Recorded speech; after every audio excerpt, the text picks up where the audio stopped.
He was invisible. That was the point. For 3 years, Evan Mercer pushed a mop through the marble corridors of one of the most powerful tech companies in the country. And nobody looked at him twice. That was exactly how he wanted it. But on the morning everything changed, a woman in a $4,000 suit pointed at him in front of 20 executives and said, "Why is the janitor standing in my boardroom?" She didn't know who he was. She had no idea what she was waking up. If this story pulls you in, hit like and drop a comment with your city. I want to see how far this story travels. The elevator doors opened at 4:47 in the morning, and Evan Mercer stepped onto the 43rd floor alone. He carried a mop, a bucket on wheels, a canvas supply bag strapped across one shoulder. The corridor ahead of him was dark except for the pale blue glow of automatic lighting that flickered on as he moved. Motion sensors, the expensive kind, the kind that tracked weight distribution and adjusted brightness according to the time of day. He knew the system. He'd helped design the protocol behind it once, in a different life that felt so far away it might as well have belonged to someone else. He didn't think about that. He focused on the floor. The 43rd floor of Heron Tower was the executive level, the kind of place where the carpet cost more per square foot than most people paid in monthly rent. Evan didn't work this floor. His assigned rotation was 31 through 35, the mid-tier offices where mid-tier managers drank too much coffee and left their trash wherever they felt like it. He knew every bathroom tile on those 5 floors. He knew which hallways smelled like burnt popcorn, no matter how many times he cleaned the break rooms. He knew his place, and his place was not here. But Dominic, the overnight supervisor, had knocked on his supply closet at 4:30 and given him the card key with a look that said, "Don't ask questions." 43, Dominic had said, "Water damage in the corridor near Conference Suite C, we see. They've got an emergency board session at 6:30. It needs to be done before then." "That's not my floor." Ramirez called out. "You're the only one here who won't break anything expensive." So here he was. Evan moved through the corridor with the automatic efficiency of someone who had learned to work in silence. Not just quiet, but invisible silence. The kind that came from years of deliberate practice. His shoes made no sound on the carpet. His bucket barely rattled. He kept to the edges, kept his head angled slightly down, kept his eyes moving without appearing to look at anything. The water damage was at the far end of the corridor, around the bend from Conference Suite C. A pipe fitting somewhere above the drop ceiling had been weeping for probably 2 days before anyone noticed. The kind of slow, patient damage that executives don't see because they don't look at floors. There was a patch of carpet maybe 8 feet across that had gone dark and soft, and the baseboard along one wall had started to bubble. Evan crouched down, pressed 2 fingers against the carpet, felt the give. He sucked air through his teeth. This is going to take longer than they think. He worked. That was what he did. He worked without complaint, without drama, without needing anyone to notice. He pulled back the wet carpet section carefully, checked the subfloor beneath for warping, set an industrial fan from his bag pointing low across the surface. He blotted the baseboard with treated cloth, checked the wall for spread with a handheld moisture reader he carried in his supply bag because Dominic never stocked the cart properly, and Evan had learned a long time ago that if you wanted a job done right, you carried your own tools. 40 minutes passed. Around 5:40, the corridor lights shifted, the system warming the executive floor from night mode to day mode, the way it did every weekday morning on a timer he'd once thought was elegant programming. He heard the elevator chime, then voices. He kept working. The voices meant early arriving staff, assistants setting up for the board session, maybe catering rolling in the breakfast that executives required for a 6:30 meeting. As if thinking about quarterly projections was the kind of labor that required smoked salmon and brioche. Evan was invisible. He would finish the baseboard section, do a final check on the moisture reader, and be gone before the boardroom filled up. That was the plan. The plan fell apart at approximately 6:15. He heard her before he saw her, not her voice specifically.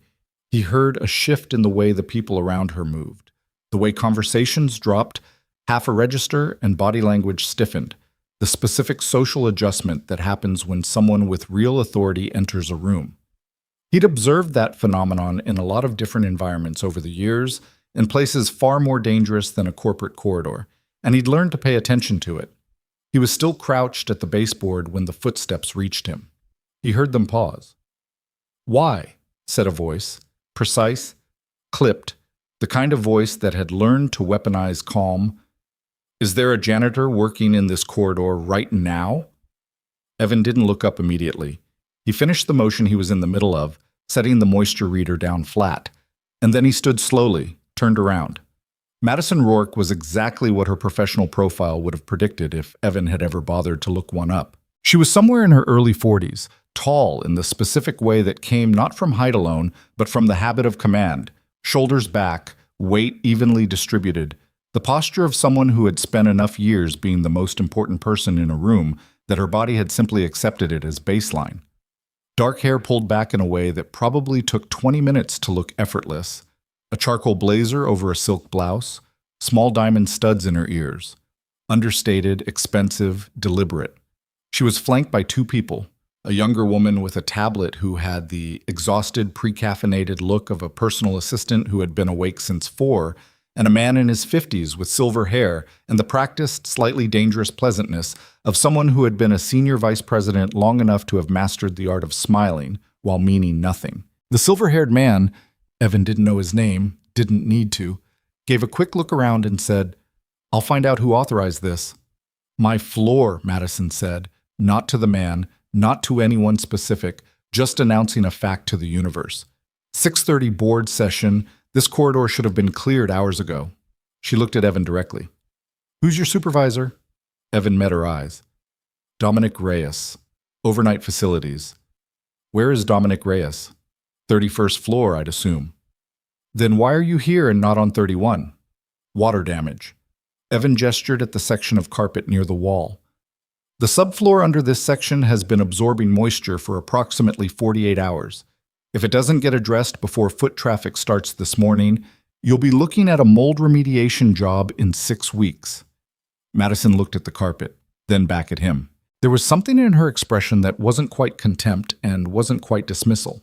It was more like the specific impatience of a person who had already categorized you and didn't appreciate being asked to recategorize. "I appreciate that," she said, in a tone that communicated she did not appreciate it at all. "Finish whatever this is and be off my floor before the session begins." She started to move, and then the elevator opened again, and the board members began to arrive. They came in the way board members always came in. Small clusters, handshakes in the corridor, the restrained performance of powerful people pretending they weren't performing. 6 of them, then 8, then 11. The corridor filled up fast, the way it does when a space is designed for executive privacy, and suddenly has to accommodate executive assembly. Evan gathered his things efficiently. He was almost done. The fan needed another 15 minutes ideally, but he could leave it running and come back. That was fine. Hold on. The voice came from across the corridor.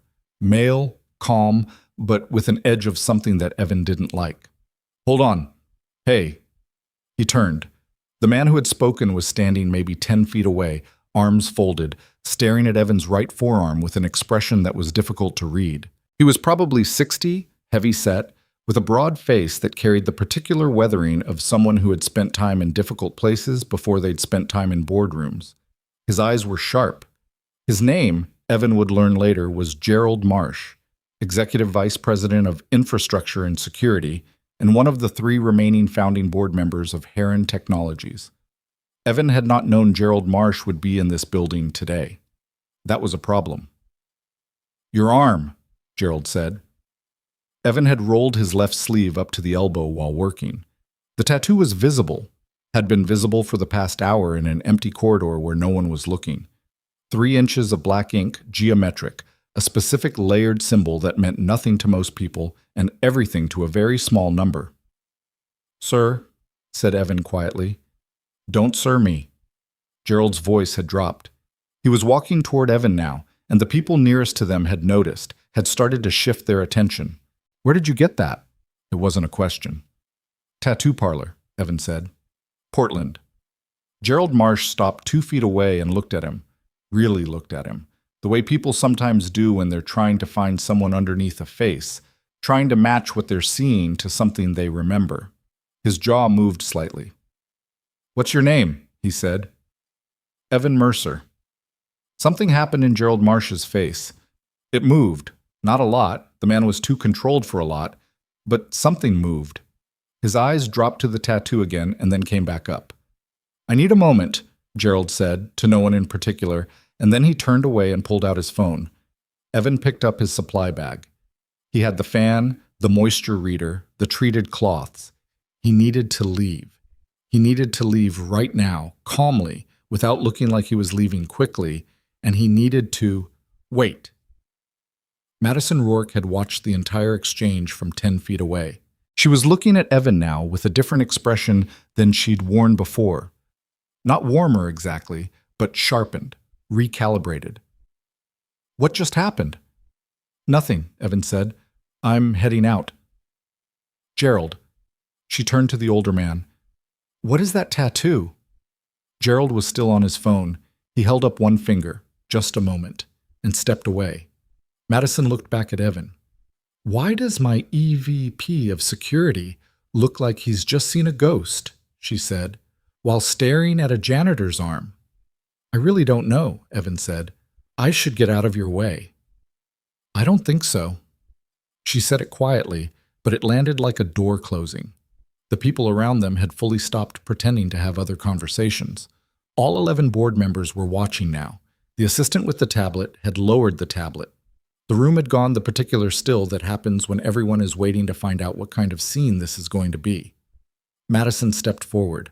Not close enough to be threatening, she wasn't that kind of person, but close enough to signal that this conversation was happening whether Evan wanted it or not. "You're going to tell me," she said, "what a night shift janitor has to do with Gerald Marsh and a tattoo that just made him leave the room to make a phone call, or you're going to stand here and wait for him to come back and tell me himself." Evan looked at her steadily. "I'm an employee in building facilities," he said. "That's all." "That's not all. That's clearly not all." "Ms. Rourke." He kept his voice even. "You have a board session in 11 minutes. I have a wet floor section I need to mark off with cones so nobody twists an ankle and sues the building. We should both get back to our jobs." It was objectively the right thing to say. It was also, he could see from her expression, exactly the wrong thing to say to this particular woman at this particular moment. Her chin came up a fraction of an inch. "Security," she said, not loudly, just firmly, to the suited man near the elevator bank. "Please escort this man downstairs and get me Gerald Marsh's number 2 on the phone." The security guard's name was Callum. Evan knew this because he'd seen the badge, and because Callum had the specific, apologetic body language of a man who was doing what he was told and felt bad about it. "I'm sorry about this," Callum said quietly as they waited for the elevator. "I'm sure it's fine," Evan said. "She's not usually—" "I know what she is." Evan said it without heat. "It's fine." The elevator came. They rode down. Callum walked him to the lobby security desk and stood there with the particular awkward energy of a man who had been asked to babysit someone who clearly didn't need babysitting. Evan sat down in one of the lobby chairs, set his supply bag between his feet, and waited. He was good at waiting. He had been good at it for a long time. But he thought about Milo. That was what he did when he needed to stay still and not do anything stupid. He thought about his son, currently asleep, hopefully, in their 2-bedroom apartment 9 blocks east, tangled in his race car sheets with his stuffed elephant named Gerald, which had been named after a character in a cartoon and had nothing whatsoever to do with Gerald Marsh, the coincidence of which Evan had never found funny. Milo was 8 years old. He had his mother's brown eyes and Evan's stubborn jaw, and a laugh that came out of nowhere and made you feel like the world was a less heavy place. He liked dinosaurs, specifically the ones that weren't the famous ones. Not T-Rex, not Triceratops, but the weird peripheral ones, the lesser-known species, the ones that got overlooked in favor of the big dramatic names. He had explained to Evan at length recently that Pachycephalosaurus was deeply underrated and that its head-butting behavior was, quote, extremely sick. He had a loose tooth that had been loose for 3 weeks and showed no signs of finishing the job.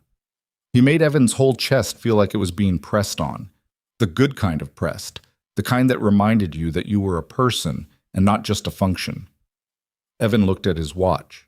6:43. He'd be home before 8 if this resolved quickly. Milo woke up around 7:30 on school mornings, and on a good day there was time for eggs and a conversation about dinosaurs before the bus came. He needed this to resolve quickly. His phone buzzed. It was a text from an unsaved number. Just 10 digits, no name. The message was 3 words. Don't go anywhere. Evan stared at it for a moment. Then he set the phone face down on his knee and looked at the lobby ceiling. The soaring atrium of Heron Tower, all glass and engineered light. The building that had been a blueprint on a conference table when he'd first walked into a room full of people who believed they were going to change the world. Some of them had.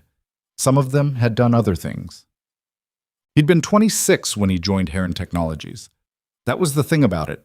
26 felt both incredibly young and completely plausible, the way it does in retrospect when you understand that the most consequential decisions of your life are almost always made before you have the judgment to make them properly. The company had been 2 years old. Marcus Heron, the founder, the original vision, the man whose name was on the building, had been brilliant in the way that some people are brilliant, which is to say that his intelligence had an edge to it that could cut you if you got too close without meaning to. He'd had a theory about security architecture that was either 10 years ahead of its time or dangerously impractical depending on who you asked, and he'd assembled a small team to build it out. Not IT security, not just software, but an integrated system that wove together digital infrastructure, physical access, biometric markers, and what Marcus had called the human element. The human element was the part that wasn't in any documentation. It was the part that had made Evan useful. His background was complicated. He'd spent 3 years in a specialized military unit that didn't have a public name and didn't appear on any official organizational chart, doing work that he was still, technically, not at liberty to discuss in detail. What he'd come away from it with was a particular set of skills: pattern recognition, systems analysis, the ability to stay calm when everything around him was moving too fast, and also a specific kind of damage that he'd spent years learning to live with rather than around. Marcus had found him through a mutual contact. The offer had been straightforward: help us build something that nobody else is building, something that actually works, something that could protect not just our data, but our people. We're not a defense contractor. We're not the government. We're something new. Evan had been young enough and tired enough and interested enough to say yes. He'd spent 18 months embedded in Heron's founding architecture team, not as a public employee, not on the official org chart, but as a technical consultant with a specific clearance level that appeared in the system as a string of numbers and a biometric flag rather than a name. The tattoo had been their internal marker, a protocol Gerald Marsh had designed, borrowed from a tradition in specialized military units where visual identification served as backup authentication. 7 people had received it. 7 people who had access to the override layer of the Heron security network, the deep architecture beneath the architecture, the fail-safe that existed precisely for the scenarios that the main system couldn't handle. Evan was the only one of the 7 who was still, as far as he knew, breathing and in the city. 18 months of work. And then the internal betrayal that had shattered the founding team. The data breach that hadn't come from outside. The one that had come from someone in that inner circle. Someone with override access. Someone who had sold a piece of the core architecture to a competitor for a number with a lot of zeros in it. People had left. Careers had ended. One person had died in circumstances that were officially accidental and unofficially not. And Evan had packed a bag, walked out of Heron Tower for the last time, and not looked back. He'd had reasons. He wasn't going to revisit them at 6:45 in the morning in a lobby chair. The point was that he'd left. He'd built a different life, so smaller, quieter, lower to the ground. He'd met Claire 2 years later, had Milo 3 years after that, lost Claire to a car accident when Milo was 2 in a moment of violence so ordinary and so complete that Evan still sometimes woke up at 3 in the morning reaching for the space beside him in the bed. And then it had been just the 2 of them, him and Milo. And Evan had needed work that kept him off the grid and kept his name out of systems. And a building facilities job with a small overnight contractor had been exactly that. No digital footprint, no professional profile, a badge number, a schedule, a mop. Invisible. He had been very good at invisible. Until this morning. Gerald Marsh came off the elevator at 7:12. He walked across the lobby with the particular straight-line efficiency of a man who had made up his mind about something, and he stopped in front of Evan and looked down at him. Evan was still seated, and said nothing for a moment. Evan looked up at him. Gerald's face had more years on it than Evan remembered. Of course it did. It had been 11 years. The silver hair had been gray salt and pepper then. The weight had shifted, but the eyes were the same, still that particular quality of direct assessment that had made Gerald effective in every room he'd ever entered. "You've been here," Gerald said, "in this building." 3 years, Evan said. 3 years. Gerald let out a long breath through his nose. He sat down in the chair across from Evan, which was not what Evan had expected. Why? It was available. Evan, I needed work that kept things simple. You are a man who built the security backbone of a $2 billion technology company, and you spent 3 years mopping floors in that company's building. The floors needed mopping. Gerald's expression did something complicated. Madison wants an explanation. I don't have one to give her.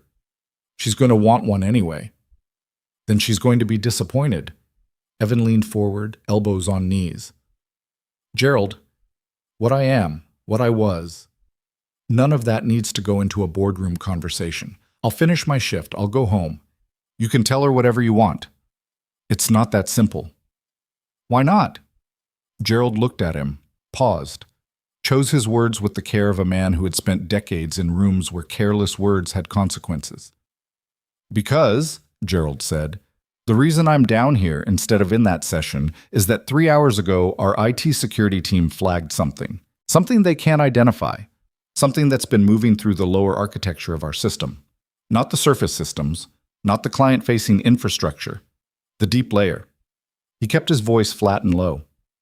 The layer that was built 11 years ago and that nobody on our current IT team has full documentation for because the team that built it is gone. Evan was very still. I wasn't going to raise it in the session, Gerald said. Not today. But then I saw you in that corridor and I thought... He stopped.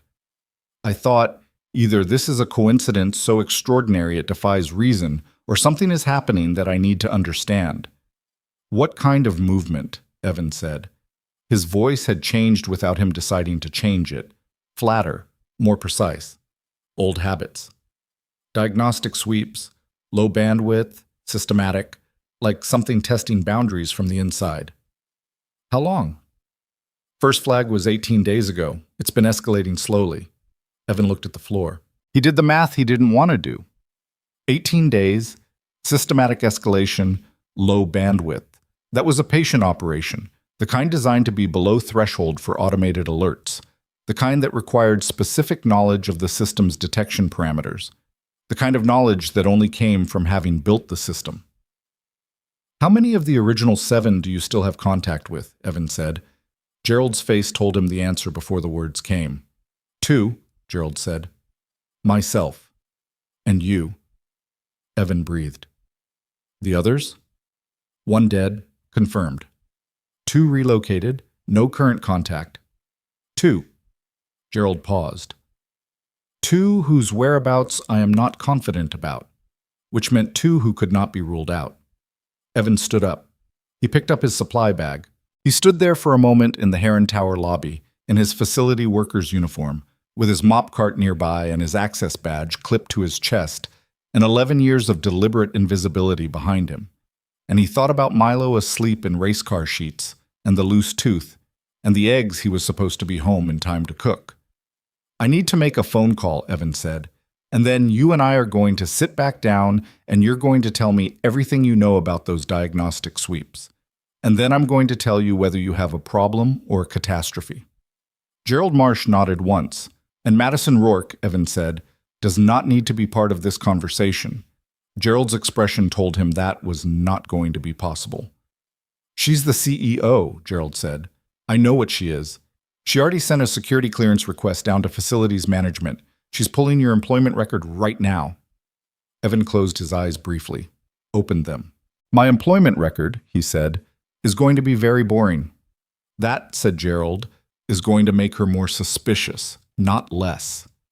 Evan looked across the lobby at the elevator bank. He thought about the 43rd floor above him.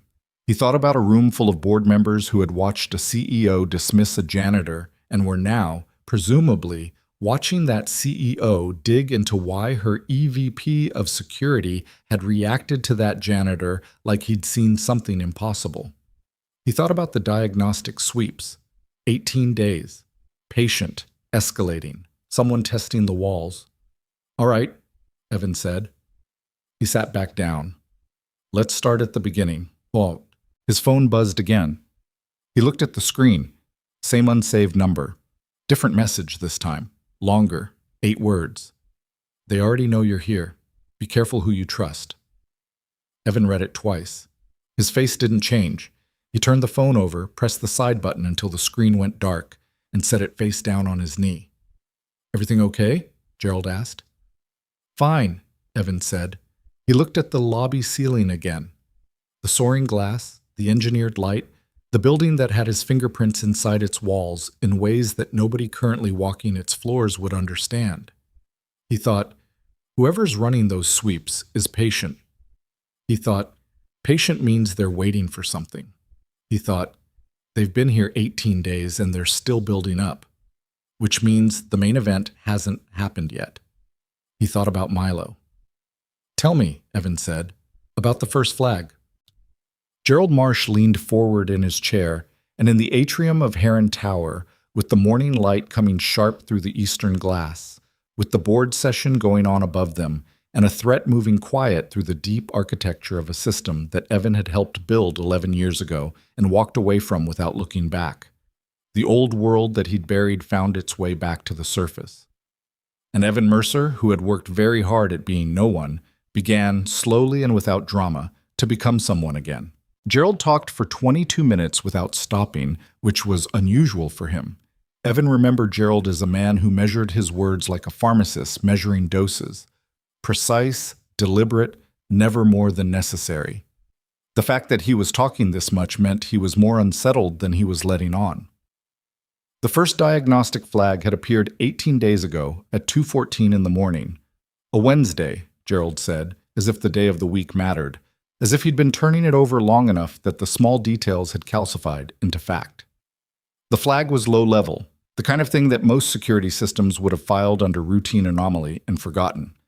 But Heron's current head of IT security, a sharp young woman named Priya Anand, had inherited a habit from her predecessor of personally reviewing anything that touched the sub-architecture layer, even when the automated triage said it was nothing. She'd flagged it to Gerald within the hour. "What did it look like?" Evan said. "A RID request. A single query to a dormant partition that shouldn't be accessible from any current user path." Gerald had his phone out, reading from notes. The partition ID was 77 Delta Echo 4. Gerald looked up. "That's the contingency store," Evan said. "It holds the original bootstrap parameters for the override network. It's not supposed to be queryable at all. It's RED protected at the hardware level." Priya said the same thing. She said the query shouldn't have been possible. It shouldn't. Unless whoever sent it had the original access architecture. Not a copy, not a derivative. The source. Evan leaned forward. The query came from inside the building? Routed through 3 external relays, but yes. Point of origin was internal. Which floor? Gerald hesitated. The logs show it bouncing between 4 different terminal IDs. None of them were logged in at the time under any active session. Ghost terminals. Evan sat back. Someone knows how to use the dormant session layer. That's not something you figure out from the outside. You'd need the original session architecture documentation. Which was never digitized, Gerald said. Marcus kept it in physical form. I know. I was there when he decided that. Evan rubbed the back of his neck. Where's the documentation now? Another pause. Longer this time. That, Gerald said carefully, is part of what concerns me. Gerald? Marcus's personal archive was transferred to corporate records after he stepped down. Full inventory was conducted in, it should have been 2019. But when Priya started pulling physical document logs 2 weeks ago, there's a gap in the chain of custody for a specific file series. About 60 pages of original network architecture notes. Evan stared at him. When did the gap happen? The last confirmed handling was 2021. After that, the file series appears in the inventory as present, but there are no access logs. which means either nobody touched it for 3 years, or somebody touched it and knew how to handle the logging. Or both, Evan said. Touch it once, document that you returned it, then go back later when the entry is stale enough that nobody's looking at it. Gerald nodded slowly. Evan stood up and walked a few feet away, turned around, came back. He wasn't pacing. He hated pacing, it looked like panic, but he needed the movement. His mind was running through the architecture the way it used to, pulling up structures he hadn't consciously thought about in years. The way old muscle memory comes back in the hands before the brain is finished giving the order. 77 Delta Echo 4 was the seed partition. If someone had the documentation and the query access, they weren't just poking around. They were mapping the root system. They were tracing every branch back to the trunk to find out which ones were still live. And 18 days later, those sweeps were still ongoing and escalating, which meant they hadn't found what they were looking for yet, which meant whatever they were building toward wasn't ready. How long, Evan said, before Priya's monitoring catches the next sweep? She has alerts set. She'll see it within minutes. And then what? What's her protocol if she catches it live? Isolate the terminal, trace the path, escalate to me. And can she shut it down? Gerald was quiet.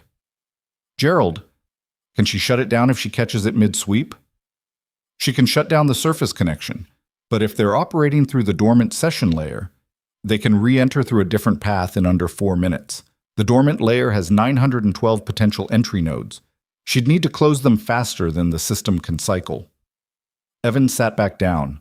She can't do that without the override protocol, which requires a primary access holder? Yes. Evan looked at his hands. It requires one of us. The lobby had gotten busier around them in the last 20 minutes. Employees arriving for the day, badge swipes at the turnstiles, the low hum of a building waking up. Nobody paid attention to 2 men sitting in chairs near the window. That was one of the useful things about lobbies. They were public enough that a private conversation looked like nothing. There's something else, Gerald said. He said it in the way people say things they've been holding back, where the statement lands a little too carefully. Tell me. 11 days ago. My home address was accessed through a credit bureau inquiry. Routine pull.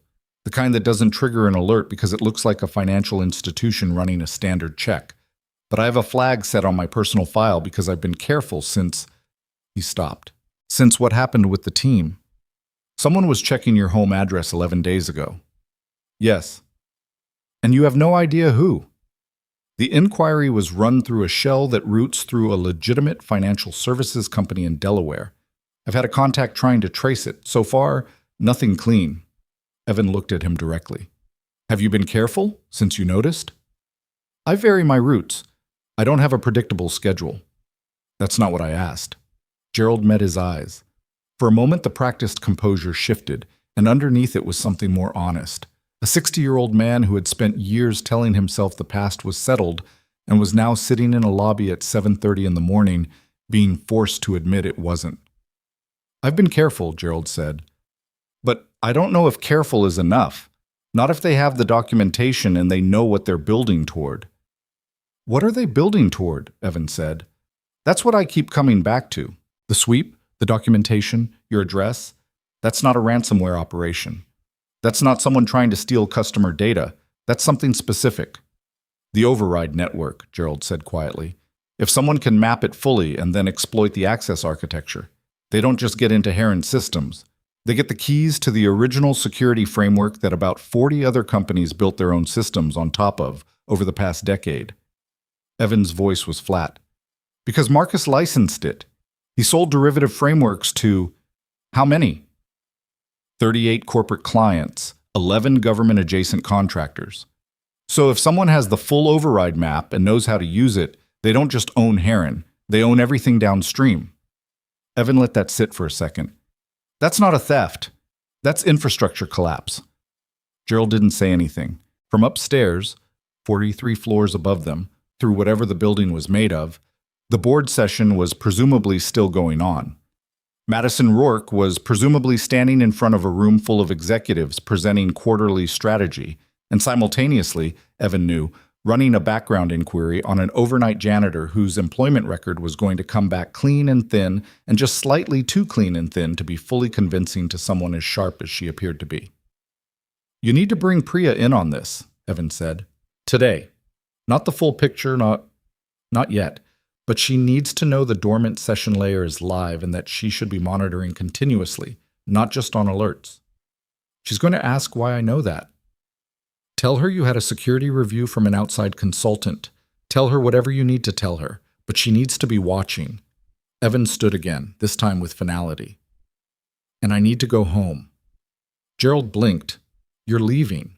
Well, I have a son who wakes up at 7:30 and a school bus that comes at 8:15. I haven't missed his morning in 2 years.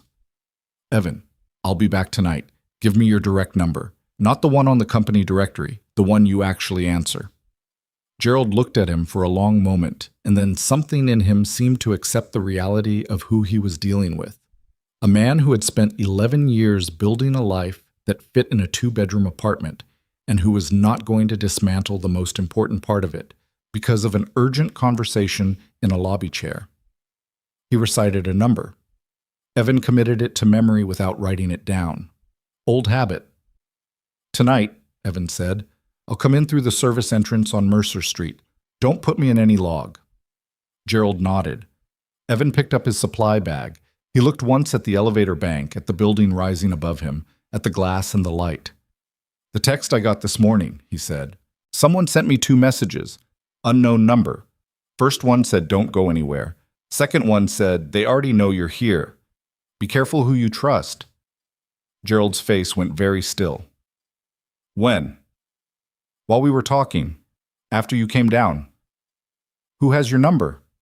Nobody who should. Evan's voice was careful. Which means either someone in this building has a reach I'm not accounting for, or whoever's running those sweeps has been watching longer than 18 days. He left Gerald with that and walked toward the exit. The morning air outside Heron Tower was cold and sharp with the particular edge of a city that hadn't finished waking up.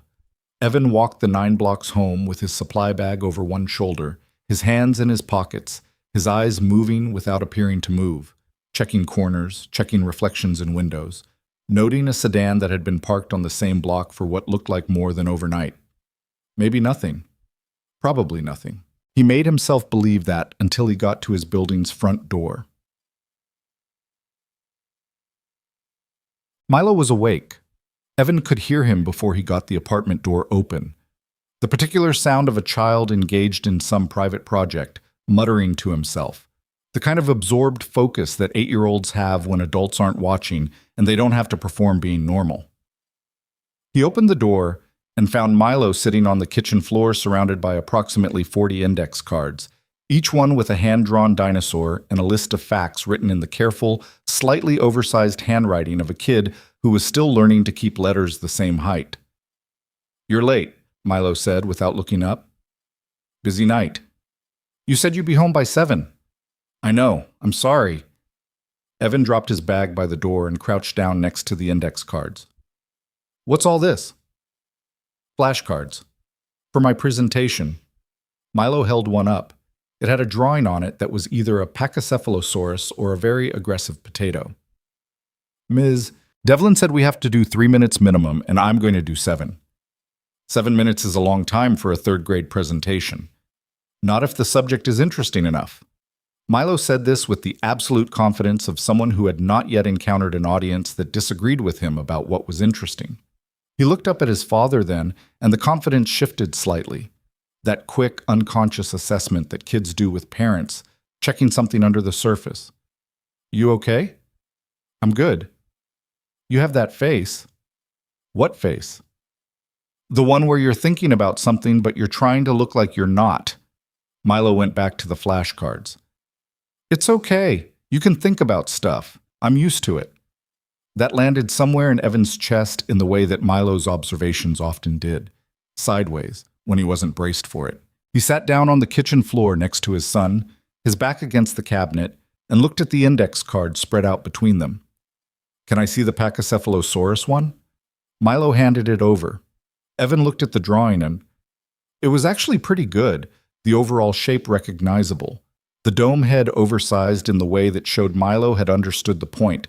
The list of facts beside it was neat. Dome head, bone density, headbutting, underrated. Underrated was a fact. Looks good, Evan said. I know. No false modesty. Are you going to eat breakfast or just sit there? Both, probably. He made eggs. Milo ate half of his and declared himself full, then ate the other half when Evan said nothing and just kept eating his own. It was a routine, Milo announcing he was done and then finishing everything on his plate once the pressure of an audience was removed. And Evan had learned a long time ago that the best parenting move was to provide the food, eat his own, and not watch. At 8:02, Milo stuffed the index cards into his backpack with the aggressive lack of organization of someone who would be annoyed to find them bent later and somehow consider this a surprise. At 8:11, they walked downstairs together. At 8:14, the bus came. Milo got on without ceremony. No hug, he was 8, and that was a school morning thing now. A hug was for when you really needed one. But at the top of the bus steps, he turned and looked back at Evan with that expression that was both completely his own and terrifyingly his mother's. "Don't forget parent night is Thursday," he said. "I won't forget. You said that last month. I'll write it down this time." Milo's expression communicated that this was not a sufficient guarantee. Then the bus doors closed, and Evan stood on the sidewalk and watched it pull away. Yuck. He slept for 4 hours. It wasn't restful sleep. It was the functional kind, the kind the body takes when the mind is still partly operational, processing in the background like a program you couldn't close. He woke at 1:15 with the ceiling above him and the afternoon light pale on the wall and the specific, unwelcome clarity of a brain that had used the sleep to finish something it had started. He lay there for a moment and looked at the ceiling. The sweep pattern was 18 days old and escalating. The documentation gap in the physical archive pointed to someone with long-term insider access, not a new actor, someone who had been patient and positioned for years. The ghost terminals implied someone who understood not just the architecture, but the operational habits of the people who had built it. That narrowed it. The original team of 7, Gerald, Evan, and 5 others. 1 confirmed dead. 2 relocated with no current contact. 2 unaccounted for. He knew all their names, he knew their habits, their skill sets, the particular ways each of them thought about systems. He'd worked alongside them for 18 months in close quarters, the way you only work with people when the project is the kind that doesn't get discussed outside the room. He thought about the 2 unaccounted. Ray Castillo had been the team's documentation specialist, brilliant with physical archives, obsessive about paper records, the kind of person who annotated everything twice and kept personal copies of things as a matter of professional habit. If the physical documentation had been accessed and returned without a trace, Ray could have done that in his sleep. The other was Denise Farrow, systems architect, the one who had understood the dormant session layer better than anyone except Evan himself. She'd also been the closest to the person who had sold the breach 11 years ago, the one who died in the accidental, not accidental circumstances. She'd left the company in the wake of that, and Evan had never been sure whether she'd left because she was implicated or because she was grieving or because she was afraid, and he hadn't tried to find out because finding out required making contact, and making contact meant the past came with it. He got up, made coffee, stood at the kitchen window and looked at the street below. His phone was on the counter. The unknown number from this morning was still there. The 2 messages sitting in the thread like evidence of something he hadn't decided how to interpret. Whoever had sent them had known he was in the building, had known his number, had been watching close enough to know the moment Gerald came downstairs. That was either a warning from someone trying to help him or a pressure tactic from someone who wanted him feeling exposed. Both were possible. Both required him to be careful. He looked at the thread, typed, "Who is this?" Sent it, waited. 4 minutes passed. 5, 7. Then, someone who worked in archive records at Heron from 2018 to 2022. "I know what's in the files, and I know what's missing, and I know who took them. I can't tell you everything here. Tonight, service entrance, 11 p.m. Evan read it 3 times. He thought about what Gerald had said. Be careful who you trust. Or rather, that was what the text had said. Be careful who you trust. And now the same unknown number wanted a face-to-face meeting at the service entrance, which was also exactly where Evan had told Gerald he'd be coming in tonight. Either this was a person with information and legitimate fear, or someone had been listening to his conversation in the lobby. or both. He put the phone down and went to the closet in his bedroom. On the top shelf, behind a box of Milo's old drawings and a broken clock radio he'd been meaning to throw out for 2 years, there was a flat metal case with a 4-digit combination. He hadn't opened it in a long time. He stood there with his hand on the case for a moment, and then he put it back on the shelf. Not yet. He closed the closet. He arrived at the Heron building at 9:47, a full hour before he'd told Gerald, and he didn't go to the service entrance. He went to a coffee shop across the street that had a window seat with a clean line of sight to the building's northeast corner, ordered something he didn't particularly want, and sat down to watch. For 40 minutes, nothing notable happened. Building traffic, late departures, a delivery pickup, 2 maintenance contractors with a van pulling out of the garage. Normal patterns. At 10:31, a figure came around the corner from the south side of the building and paused near the service entrance door. Not going in, just pausing, looking at a phone, standing still in a way that wasn't quite casual. Evan watched. The figure was a woman, medium height, heavy coat, the kind of stance that came from standing in cold places and knowing how to wait without looking like you were waiting. She stood there for 90 seconds and then moved on, continuing down the block without looking back. Maybe nothing. At 10:58, she came back. Evan left a bill on the table and went outside. He crossed the street at an angle, taking the long approach, coming up the sidewalk from the north so that when he rounded the corner near the service entrance, she was already facing him, and they were 8 feet apart before either of them had made a choice. She was somewhere in her mid-40s, dark hair cut short, with a face that showed the particular tension of someone who had been holding something tightly for a long time and wasn't sure yet whether this was the moment to let go. She was carrying a shoulder bag that she held with both hands, forearms pressed against her stomach. She looked at Evan. He watched her take him in. The facility worker's jacket he was still wearing, the supply bag, the face, and watched something in her shift from uncertain to resolved. "You're shorter than I thought," she said, from what Ray said. The name hit him like a small, cold shock. "You knew Ray Castillo?" he said. "I worked with him for 3 years." Her voice was steady. "He told me about the team. Not everything. He was careful, but enough that when things started going wrong in the archive, I knew what I was looking at."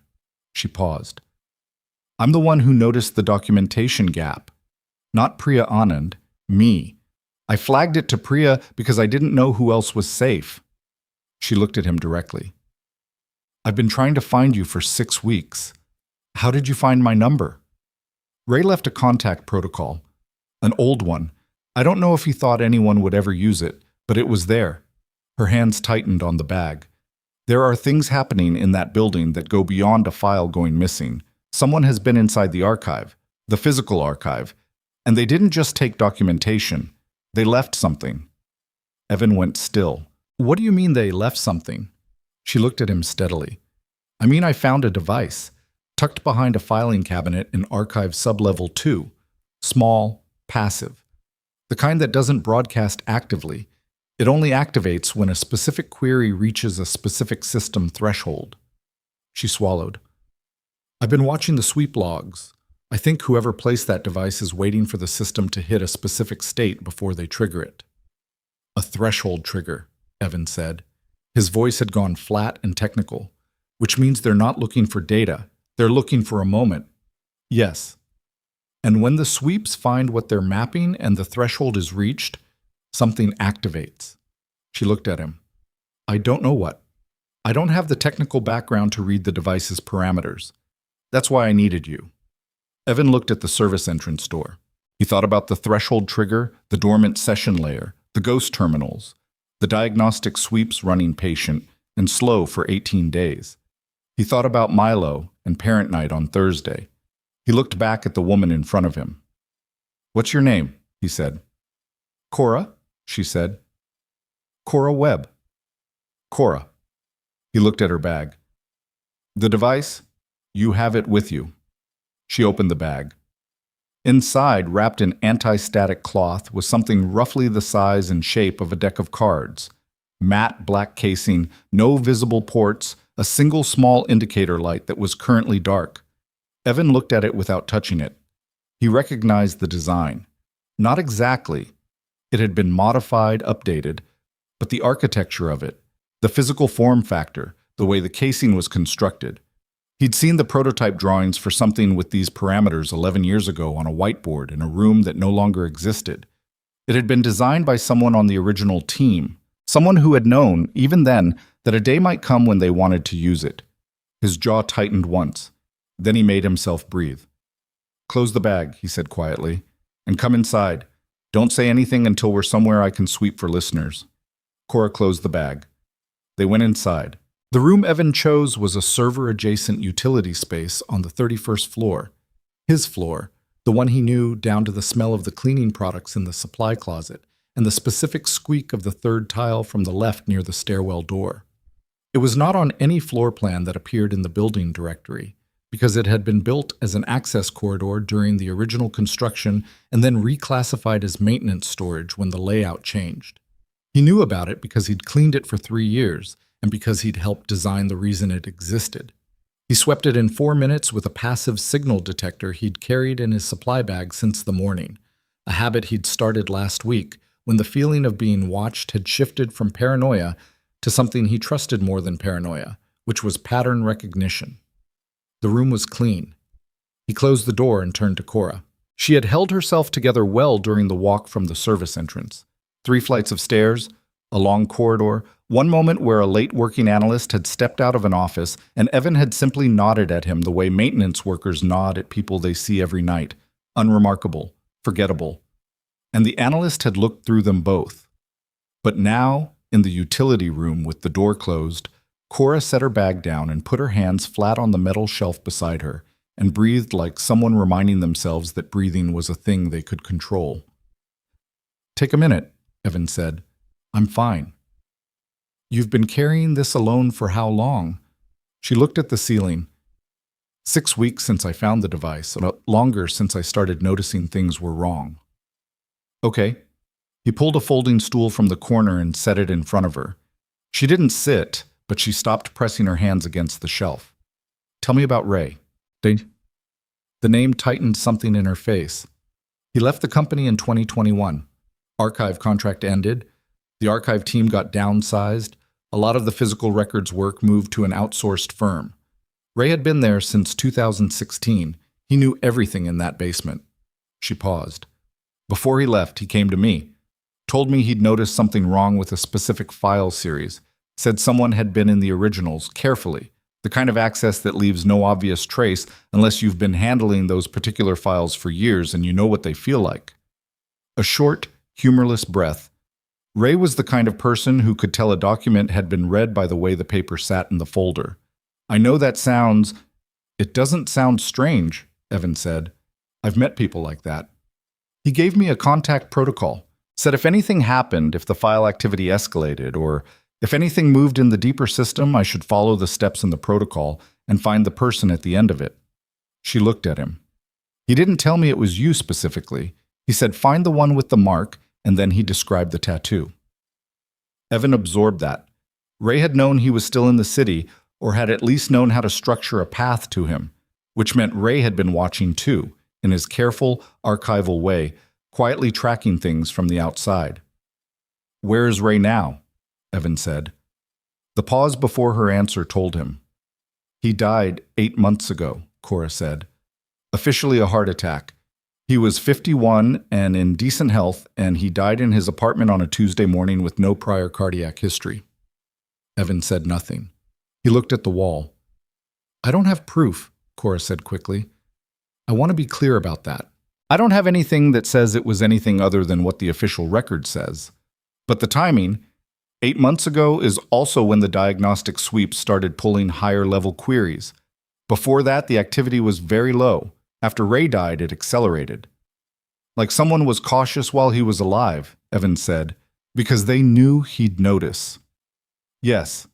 Evan looked at the device in her open bag, the matte black casing, the dark indicator light. He'd been thinking about it since she'd shown it to him outside, turning over the design parameters in his mind, and the conclusion he'd arrived at was not a comfortable one. "Can I pick it up?" She nodded. He lifted it carefully, turned it in his hands. The weight was right, denser than it looked, which meant internal components with significant processing capacity for something this small. The casing had no visible screws, no seam except one continuous groove around the middle that indicated a split housing. He pressed along the bottom edge gently and felt the faint magnetic resistance of an internal lock. He'd seen this design in a different form. He'd seen the early version of it on a whiteboard in a basement room 11 years ago, drawn in red marker by someone who had been thinking out loud about redundant authentication failsafes. The person who had drawn it had been Denise Farrow. He set the device down on the shelf carefully and turned away from it. Took a breath. Evan, Cora's voice was careful. You recognize it. I recognize the design architecture. He kept his voice even. It's been updated, but the base concept is the same. Whose concept? He didn't answer that directly. What it does, based on the form factor and the trigger mechanism you described, is sit passive until the sweeps hit a specific threshold state in the deep architecture.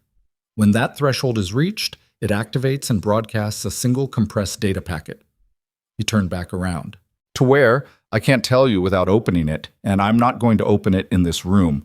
But based on the design, the packet would contain a master access sequence, not a bypass, not a hack. A legitimate override command, indistinguishable from an authorized primary access event. Cora stared at him. So whoever receives the packet gets handed the keys, not just to Heron's system, to every downstream framework built on the original architecture. He picked up the device again, held it. It wouldn't look like a breach. It would look like a system update. Automated, authenticated, invisible. The room was very quiet. How close are the sweeps to reaching the threshold? She said. I don't know exactly, but Gerald said they've been escalating for 18 days. If the acceleration rate is consistent, we're talking days, not weeks. He set the device down again. Maybe less. Cora put her hand over her mouth briefly, then lowered it. What do we do? I need to talk to Gerald. Tonight. And I need access to a terminal on the deep architecture layers, not the surface systems, the actual root level, to see how close the threshold is. He looked at her directly. Can you get me into archive sub-level 2 without it appearing in the access logs? My badge doesn't cover sub-level 2 anymore. They restricted archive access last year. Who does have access? Gerald, Priya, 2 members of the physical security team. She paused. And apparently whoever has been using the dormant session layer because they've been going in and out for months and nobody caught them. Evan checked his watch. 11:40. Gerald was expecting him, but Evan had been deliberately late to watch the entrance first, and now he was in a utility room on 31 with a device that could bring down a decade of interconnected security infrastructure and a woman who had spent 6 weeks being carefully, quietly terrified. Stay here, he said. Don't open the door for anyone but me. If someone knocks, don't respond. Just send me a text. He gave her his number. I'll be back within the hour. Where are you going? To find Gerald. You said he might not be trustworthy. Those texts said, I said be careful who I trust, Evan said. That doesn't mean Gerald is the problem. It means I'm going to watch how he reacts to certain information before I decide how much to give him. He picked up his supply bag. Gerald Marsh is many things. But I've known him a long time, and the one thing he's never been is a good liar. What? Gerald was in his office on 42, which was exactly where he'd said he'd be, which was either a point in his favor or a sophisticated reading of what Evan would consider a point in his favor. Evan stood outside the office door for 10 seconds and listened. One voice inside, Gerald's, on a phone call, the tone professional and closing down. The kind of conversation that was wrapping up rather than beginning. He knocked. Come in. Gerald looked up, registered Evan, registered the expression on Evan's face, and said into the phone, I'll call you back tomorrow, and ended the call before the other person had a chance to respond. You're early, Gerald said. I was watching the entrance. Evan closed the door behind him. Did you tell anyone I was coming in tonight? No. Nobody? Not Priya, not your assistant? Nobody in this building? Nobody. Gerald's voice was steady, but his eyes had sharpened. Why? Because someone else knew to be at the service entrance at 11. Someone who had my number and knew the location. Evan sat down across from him. Her name is Cora Webb. She worked in physical archives from 2018 to 2022. She knew Ray Castillo. Something crossed Gerald's face at Ray's name. Not surprise, but the specific stillness of a person receiving a confirmation of something they'd suspected. Ray Castillo, Gerald said slowly. You knew he died. I found out 4 months ago. I tried to reach him about something unrelated and got the notification. He paused. I didn't know if it was connected. I told myself. He stopped, put his hands flat on the desk. I told myself maybe it was coincidence. It wasn't. No. Gerald's jaw moved. Probably not. Cora found a device in Archive Sublevel 2. Someone planted it. Passive, threshold-triggered, designed to broadcast a master access packet when the sweep activity reaches a specific state in the deep architecture. Evan watched Gerald's face as he said it. The man's expression moved through the technical implications in real time. And what landed on the other side of that processing was the look of someone who understood exactly what he was hearing and did not want to have understood it. A master override sequence, Gerald said, authenticated, legitimate-looking, invisible to any monitoring system that doesn't know to look for it. Gerald sat back in his chair. He rubbed his face with both hands, a gesture Evan had never seen from him before. Too unguarded for the Gerald Marsh he remembered. Denise, Gerald said quietly. Evan had been waiting for that. What makes you say her name? Evan said. Because the device design you're describing, the threshold trigger, the compressed packet architecture, that's from a proposal she made in the early sessions. Marcus rejected it, said it was a security liability, a single key that could open. Everything was worse than having no key at all. Gerald looked at his hands. She disagreed, strongly. They argued about it for a week, and then it was dropped, and we moved on. Except she didn't drop it, Evan said. No, I think she didn't drop it. Gerald was quiet for a moment. After the breach, after everything fell apart, I always thought Denise left because she was afraid. Because she'd been close to him, and he died, and she needed to go somewhere else to survive that. He paused. But what if she left because she'd already built something she needed distance from? What if she spent the next decade waiting for the right moment? That would require patience, Evan said, and a specific kind of grievance. She had both. Gerald looked up at him. You know what she believed. You were there. Evan knew. Denise had believed, with the quiet, absolute conviction of someone who had worked too close to the machinery of power, that Marcus Heron had been sold out by someone on the board, not a rogue team member, not a low-level operative, but someone at the institutional level who had decided that one piece of the architecture was worth more monetarily than the integrity of everything they'd built. She'd believed the internal betrayal had gone higher than the official investigation had found. She'd believed the conclusion had been managed. The person who died, the team member whose death was officially accidental, had been the one Denise loved, and Denise had never gotten an answer she believed. If she built the device, Evan said, and she's been waiting, and the sweeps are her testing the walls to find the right threshold, then the master override isn't for a competitor. It's not for sale. Well, then what's it for? Gerald said, though from his expression he already knew. It's a grenade, Evan said. She's not going to sell access to the downstream network. She's going to destroy it. All of it. Every framework built on Heron's original architecture. Government contractors, corporate clients, all 38 downstream licensees. Total infrastructure collapse. He held Gerald's gaze. Not for money. For the person she lost, and the answer she never got. The office was very quiet. 42 floors below them, the city moved in its ordinary nighttime patterns. Taxis, late workers, the indifferent machinery of a place that did not know or care what was happening in this room. We have to find her, Gerald said. We have to stop the sweeps first, Evan said. If the threshold is reached before we can isolate the device and disable it, the packet broadcasts automatically. We don't need to find Denise to stop the immediate threat. We need to get into the deep architecture and freeze the sweep progression. He looked at Gerald. Which means I need access. Tonight. Gerald was already reaching for his keyboard.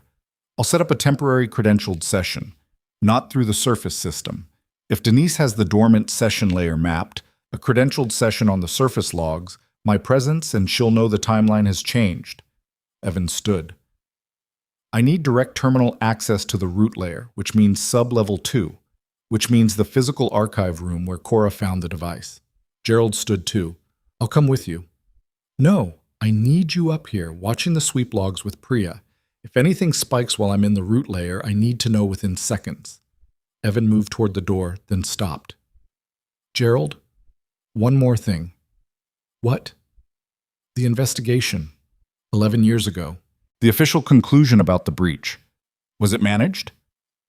It was a direct question, and he hadn't asked it in 11 years because the answer, either way, had costs.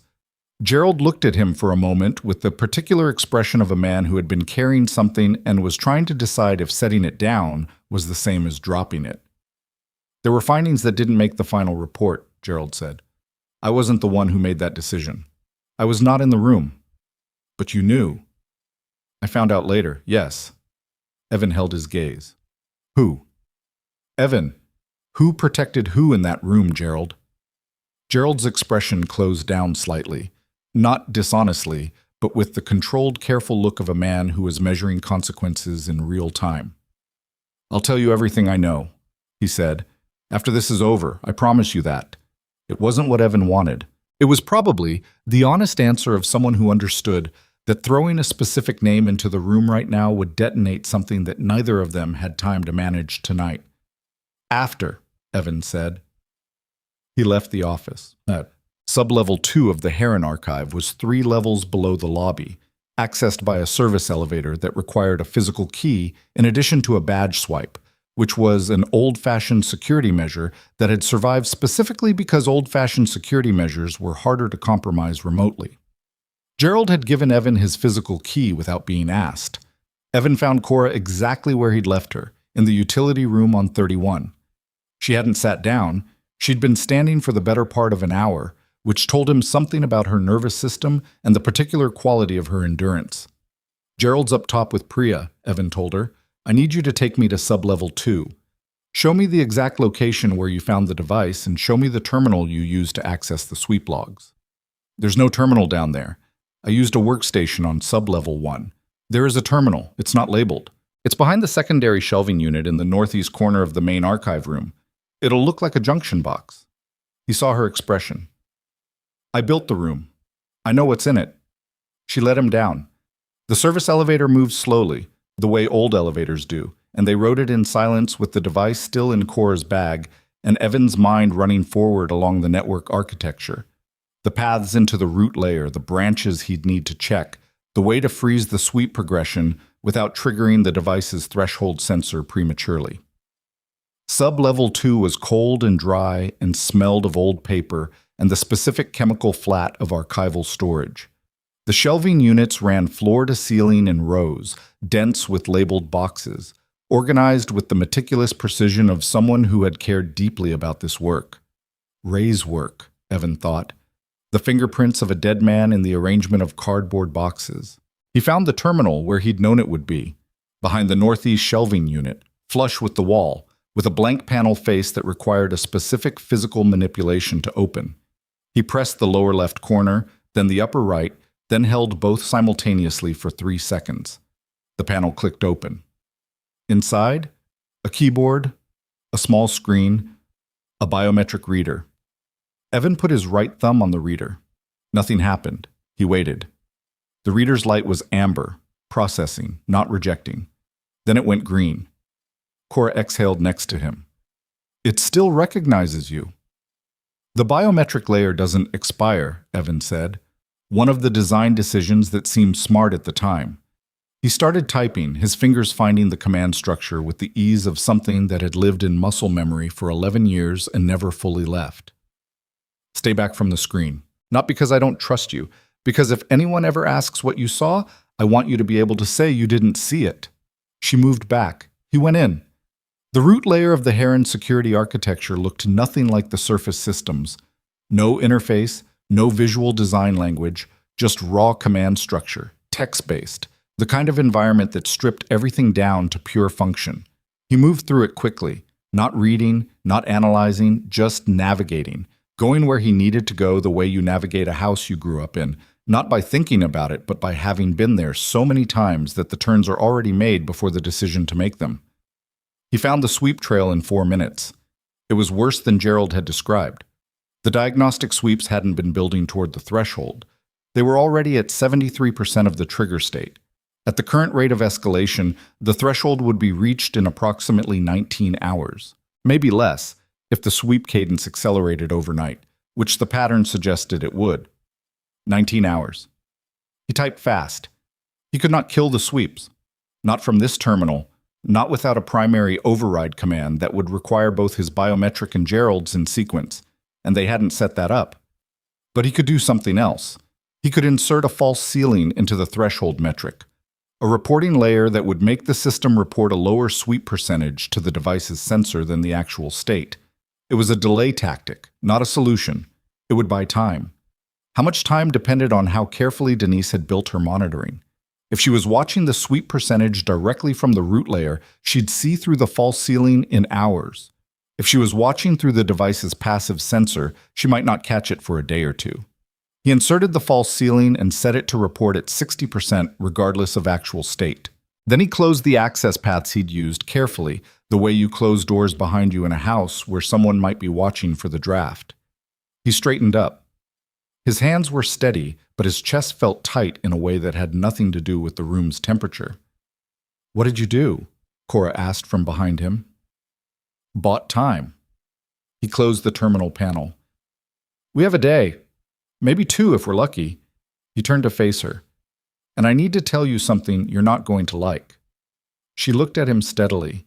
She had that quality, the ability to hold still for difficult things. "The person who built this device," Evan said. "I know who it is. I knew her once, a long time ago. And what she's trying to do, I understand why she's doing it, even if I can't let her." He paused. "Which means when this is over and we find her, I need you to let me talk to her first. Before Gerald, before anyone else. Before any official process gets involved." "Why?" "Because she lost someone," Evan said. "And she was lied to about how and why, and the kind of damage that does to a person, the kind that turns grief into a decade-long operation that doesn't end with an arrest. It ends with someone finally telling her the truth." Cora was quiet for a moment. In the archive's dry cold, surrounded by the careful records of other people's working lives, she looked at him with the expression of someone reassessing the shape of what they'd walked into. "You can't promise her the truth," she said. "You don't have all of it." "No," Evan said, "but I know where to get it." His phone buzzed. Gerald. He looked at the screen. Priya just flagged an anomaly. Sweep activity spiked for 30 seconds, then stopped abruptly. Like something hit a wall and pulled back. She thinks the system detected an intrusion in the root layer. Evan stared at that last line. Detected an intrusion in the root layer. Which meant that somewhere, on a screen he couldn't see, someone had noticed that the sweep percentage had just stopped climbing, and that someone now knew that someone else was inside the walls. He typed back. "Lock the surface entry points to the dormant session layer. Now. All 912 nodes. Do it manually if you have to."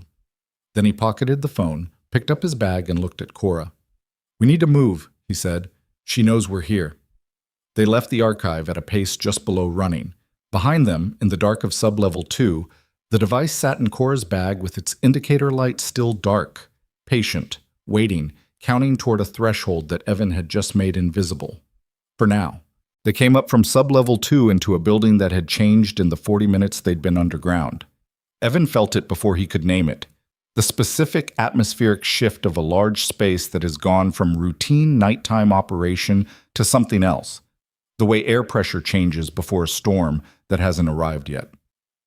The service elevator opened onto the basement corridor, and the lights were wrong, too bright, the emergency overheads on, the kind of lighting that gets triggered by a facility-wide security escalation. Cora noticed it too. She stopped walking. "That's not normal," she said. "No." Evan's phone was already in his hand. 3 missed calls from Gerald, 2 texts from the same number. He opened the texts first. Building lockdown initiated 11:58 p.m. Origin unknown. All external network connections severed. Elevators restricted to security override only. The second text, 40 seconds later. It's not us. Someone triggered it from outside. Evan stood in the basement corridor with the fluorescent overheads humming above him and understood, with the cold clarity of someone who had run enough operations to recognize the shape of one being run against him, that the false ceiling he'd inserted into the threshold metric had not fooled Denise Farrow for 2 days. It had fooled her for approximately 35 minutes, and her response had not been to accelerate the sweeps. Her response had been to lock the building. "She's in the system," Evan said, not to Cora specifically, just saying it out loud to confirm his own reading. "She triggered the lockdown?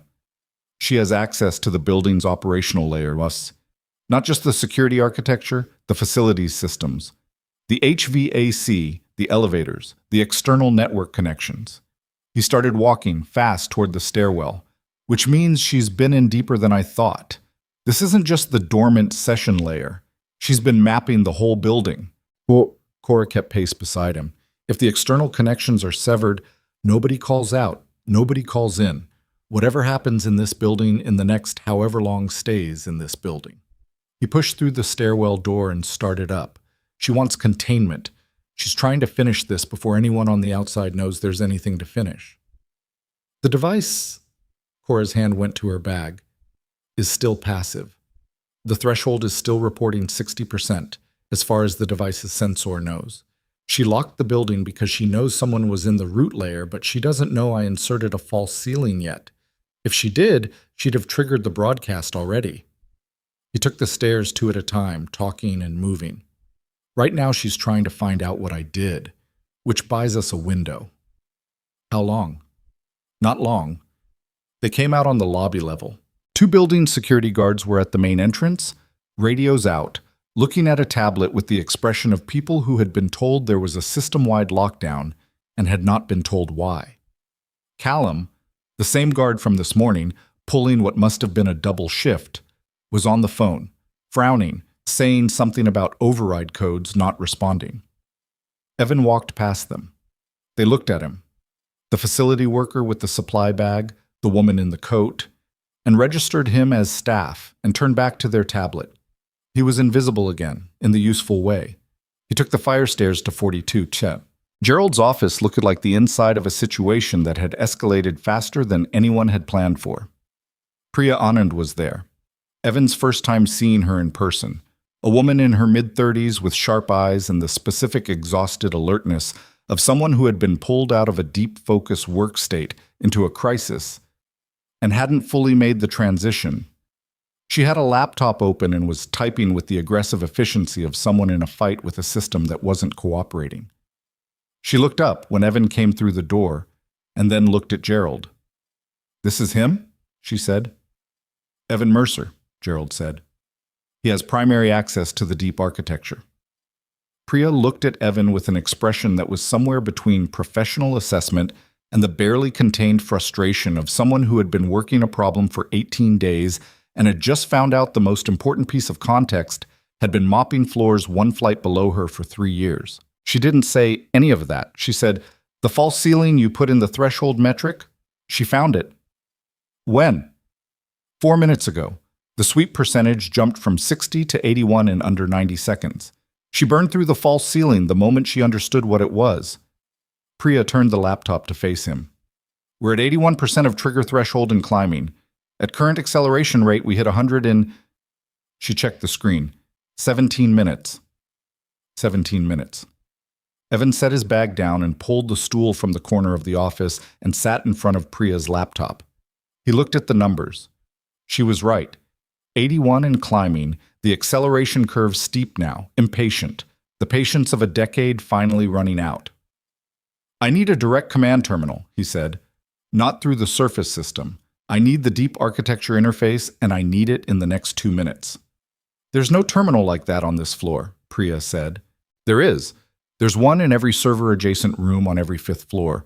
40, 35, 30, 25. They're built into the wall panels. I designed the placement." He looked at Gerald. 40 is 1 floor down. Get me there." Gerald was already moving. Cor had come in behind Evan and was standing near the door. Priya looked at her. "Who?" "She's with me," Evan said. She found the device. She's the reason we have any warning at all. Priya looked at Cora for one more second, making some private assessment, and then turned back to the laptop. I'm going to try to close the dormant session nodes manually. I know I can't close them all in time, but I can slow the sweep traffic, reduce the bandwidth. Do it, Evan said. Every second you shave off helps. He went out with Gerald. The terminal on 40 was behind a panel in the IT support room, a small, cluttered space full of cable runs and equipment racks that smelled like warm plastic and dust. Gerald used his key. Evan found the panel by memory, opened it the same way he'd opened the one in sub-level 2, and put his thumb on the reader. Green. He went in. The root layer looked different from up here. Same command structure, same text-based environment, but the sweep traffic was visible in real time, dense and fast, coursing through the architecture like something that had been held back a long time and was now in a hurry. 83%. 84. The numbers climbed while he watched. Gerald stood behind him. What do you need? I need to execute a primary override command. Full deep architecture freeze. It stops all processes in the root layer simultaneously, including the sweeps. Evan's hands were already on the keyboard. But a primary override requires 2 primary access holders in sequence, biometric confirmation from both. I'm here. I know, but there's a problem. Evan typed, pulling up the command structure for a primary override. The command has to be initiated and confirmed within 60 seconds. If there's a gap, the system reads it as a single holder attempt and locks the command out for 24 hours as a security measure. He glanced back at Gerald. I initiate. You have to confirm within 60 seconds on this terminal with your biometric. I understand. There's also a second problem. Evan stopped typing. He turned around on the stool and looked at Gerald directly because what he was about to say required Gerald's full attention, and he needed to see his face when he said it.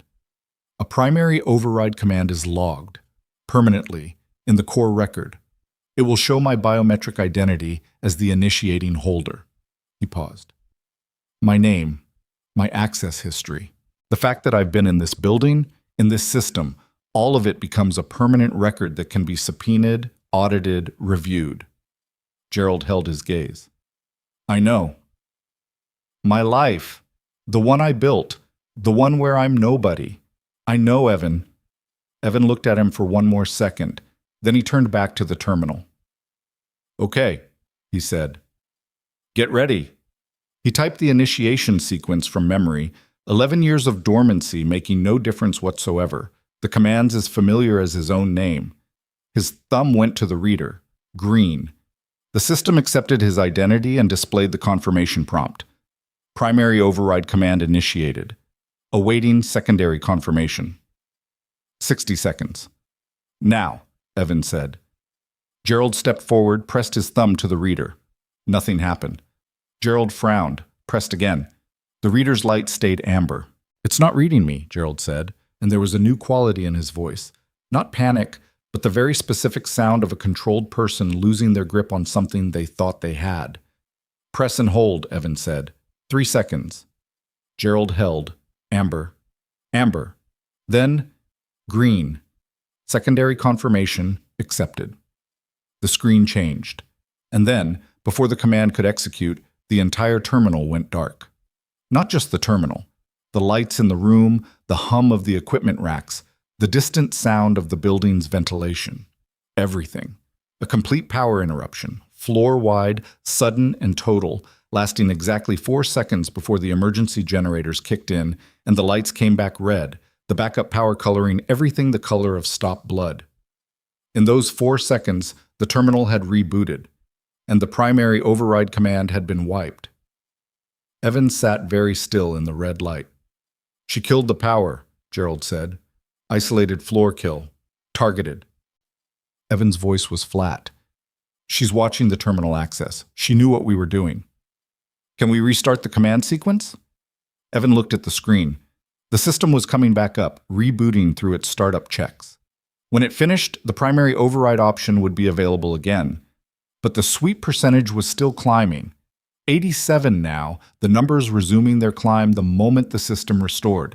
And they had, by his count, maybe 8 minutes before threshold. Yes, Evan said. But she'll kill the power again the moment we initiate. Then what do we do? Evan sat with that question for exactly the time it took his mind to run through the options and find the one that was left when the others were eliminated. It wasn't a good option. It was the only one. She can kill power floor by floor, he said, because she has access to the building's facilities layer. But she can't kill power to the server room on sublevel 1. It's on a completely independent power circuit, hardwired to a separate generator that predates the building's current control systems. He stood up. The deep architecture has a secondary physical interface down there, an old one. It was the original command terminal from when the system was first built. It hasn't been used in years, but it should still be live. Should be? Gerald said. Yes. Evan picked up his bag. Should be. Gerald's phone lit up. He looked at it. His expression shifted. It's Madison. She's in the building. Evan stopped. Why is she in the building at midnight? She has a residence on 45. She lives here when she's in late sessions. Gerald looked at the phone. She's awake, the emergency lighting woke her up, and she's asking what's happening. Don't tell her anything. She's the CEO, Evan. I know what she is. He was already at the door. Tell her there's a system anomaly being addressed. Tell her to stay on 45. She won't stay on 45. I know, Evan said, and went out. He was right. Madison Rourke did not stay on 45. He encountered her in the stairwell between 43 and 42, coming down while he was going up. A collision of directions in the red emergency light, both of them stopping one step apart on the landing. She was in a different version of herself from this morning. Dark trousers, a plain sweater, hair down, the armor of the boardroom stripped away and replaced with something more immediate. But the quality of authority was still there. It didn't require the blazer. She looked at him with an expression that moved through several stages very quickly. Recognition, surprise, something harder to name. You, she said. Ms. Rourke, you should go back up. Gerald just told me there's a system anomaly. Yes. The emergency lighting and a building-wide lockdown is not an anomaly. That's a crisis. She looked at his supply bag, then at his face. And you're not a janitor. I'm a facilities employee. Stop. Her voice was sharp, but not loud. The kind of voice that understood the difference between volume and weight. Gerald Marsh looked at you like you were a ghost this morning. He has spent the last 18 hours orbiting you like you're the center of something I'm not being told about. And right now, at midnight, with my building locked down and the emergency systems on, you are in my stairwell going somewhere with a purpose that has nothing to do with a mop. She held his gaze. Tell me what is happening in my building. Evan looked at her. He thought about the 17 minutes he no longer had. He thought about the terminal on sub-level 1 and the sweep percentage climbing toward 100. Someone built a device designed to broadcast a master override command across the Heron security network and every downstream framework built on it, he said. 38 corporate clients, 11 government-adjacent contractors. If the command broadcasts, it hands one person illegitimate administrative access to all of it simultaneously. The sweep activity that your team has been monitoring for 18 days is the trigger mechanism. We're at approximately 87% of the trigger threshold and climbing. He paused. I can stop it from a terminal on sub-level 1, but I need to get there in the next 6 minutes, or the threshold will be reached before I can execute the override command. Madison stared at him. Who built the device? She said. Someone who used to work for this company. Someone who was lied to about something that cost her everything and has been waiting a very long time to burn the whole thing down. And you can stop it. Yes. She looked at him. Really looked at him. The way she'd been trying to look at him since this morning. The kind of look that was trying to reconcile two images of the same person that didn't fit together into one coherent picture. A man in a maintenance uniform.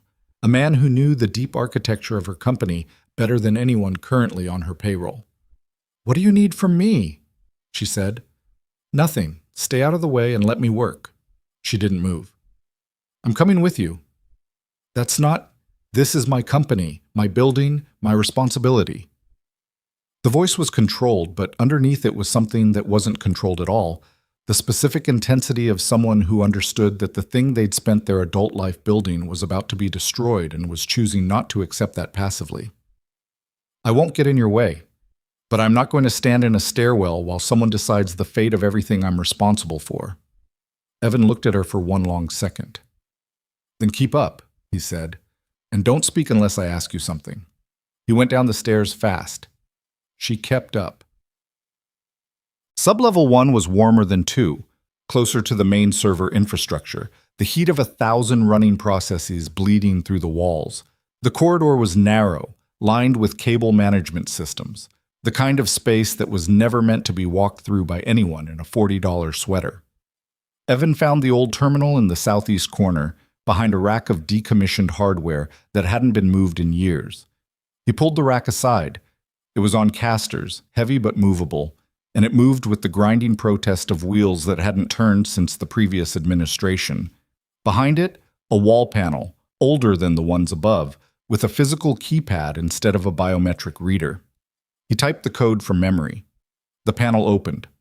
The terminal inside was older than the others, a different interface, text only, with a keyboard whose keys had the slight yellowing of hardware that had sat unused for a long time. But the screen came on. The connection was live. The independent power circuit was doing exactly what it had been designed to do. He sat down. His thumbs went to the keyboard. Madison and Gerald, who had come down behind them, appearing at the corridor entrance 2 minutes after Evan and Madison arrived, stood behind him. Cora was beside them, still holding her bag with the device inside it. Priya was on Gerald's phone, feeding numbers in real time. 91%, Gerald said, relaying from Priya. Evan typed. 93. He typed faster. The old keyboard was stiffer than the newer ones, the key traveled longer, and he had to consciously adjust his pressure. His muscle memory calibrated to a different resistance. Evan, Gerald's voice was careful. 95. I know. He kept typing. The primary override command structure was coming up. Same architecture as the one on 40, same sequence.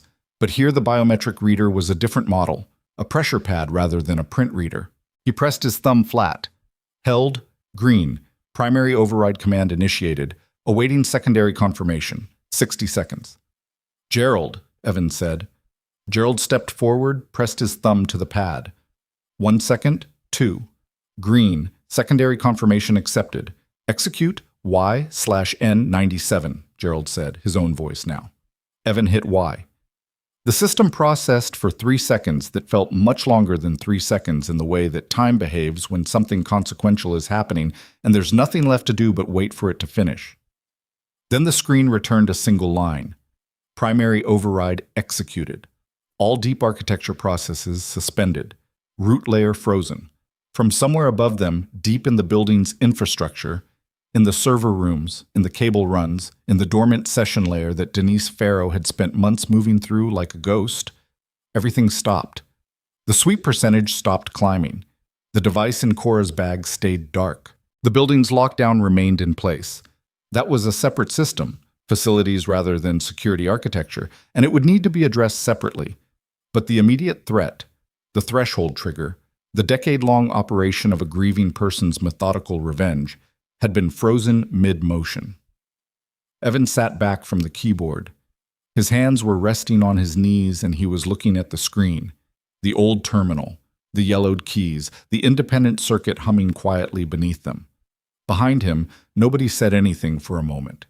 Then Gerald, quietly, "It's done." "The root layer is frozen," Evan said. "Not permanently. The override holds for 72 hours, then the system restores to last stable state unless it's manually extended.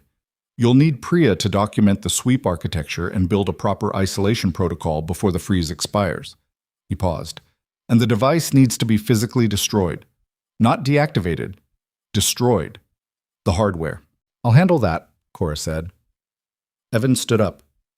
He was tired in a specific way that wasn't quite physical. The tiredness that comes from doing something that cost more than energy. He turned around. Madison was looking at him. She had been quiet since the stairwell, had kept her word about not speaking unless asked, had stood in a server corridor in the middle of the night and watched a man she'd dismissed in front of her board as the janitor sit down at a terminal and do something nobody else in her company could have done. Her expression was not the one from this morning. Not the sharp impatience, not the boardroom authority. It was something more unguarded, and she didn't seem entirely comfortable with how unguarded it was. "The person who built the device," she said. "You said she was lied to about something that cost her everything." "Yes." "What was she lied to about?" Evan glanced at Gerald. Gerald held his gaze for a moment. Then he looked at Madison, and in the warm server room light of Sublevel 1, with the crisis suspended and the building quiet around them, he began to tell the CEO of Heron Technologies what the official investigation 11 years ago had decided not to include in its final report. It took 12 minutes. Evan listened to most of it standing against the wall with his arms folded, hearing the shape of a story he'd only known in fragments filled in from the parts Gerald had been carrying alone. A board member, no longer with the company, retired, wealthy, untouchable, in the way that people who move quickly enough after the fact become untouchable, had provided the breach access in exchange for a licensing arrangement that had been routed through 3 intermediaries and would have been nearly impossible to trace. The team member who died, whose death had never been officially questioned, had been the one who'd gotten close to finding the connection. Denise Farrow had known all of this. She'd told the investigation. The investigation had found it inconclusive. When Gerald finished, the corridor was very quiet. Madison looked at the floor. She was doing something Evan recognized, processing the gap between the story you've been running an institution on and the story that was actually true, recalibrating in real time, which was not a comfortable thing to do. "The board member," she said, "is he still receiving any benefit from the company?" "An annual advisory fee," Gerald said, "largely ceremonial at this point." "End it," Madison said. "Tomorrow. I want his name off every document." She looked up. "And I want the original investigation findings reopened, properly. Not internally. An outside firm." Gerald nodded. She turned to Evan. "And Denise Farrow." "She'll know the override happened," Evan said. "She'll know the threshold was frozen. At some point she'll surface. Maybe to try again, maybe not. But she deserves to know what Gerald just told me, and she deserves to hear it from someone who was there, not from a legal process." "You," Madison said. "If she'll listen to anyone, it's more likely to be me than a subpoena." He met her eyes. "I'm not asking for permission. I'm telling you what I think needs to happen." Something moved in Madison's expression. Not offense, not the reflex authority of a person being told something without being asked. Something more honest than that. The recognition, maybe, that the person in front of her had just saved 38 companies' infrastructure at midnight and was now telling her what needed to happen in the same flat, unpretentious voice he'd used when he told her about the wet subfloor that morning. "All right," she said. From upstairs, delivered through Gerald's phone, Priya's voice, came the confirmation that the sweep logs had fully stopped, that the dormant session layer had gone dark, that the building's external network connections were coming back online as the lockdown protocol recognized the deep architecture freeze and began its restoration sequence. One by one, the systems that Denise Farrow had locked down came back. The building exhaled. Evan picked up his supply bag. He checked his watch. 12:47 in the morning. Milo would be asleep, buried in his race car sheets, probably with the stuffed elephant fallen off the bed onto the floor the way it always did by midnight. There was school in the morning. There was a dinosaur presentation. There were eggs to make. He started toward the stairs. "Evan?" Madison's voice stopped him, but not the way it had stopped him this morning. Not with the authority of someone exercising power over a person they'd assessed as beneath them. "Just his name," said plainly, in the dim light of a server corridor. "I owe you an apology for this morning." He looked back at her. "You do," he said, "but it can wait until I've slept." He went up the stairs. He slept 4 hours and woke up feeling like someone had wrung him out and hung him up to dry. The apartment was quiet.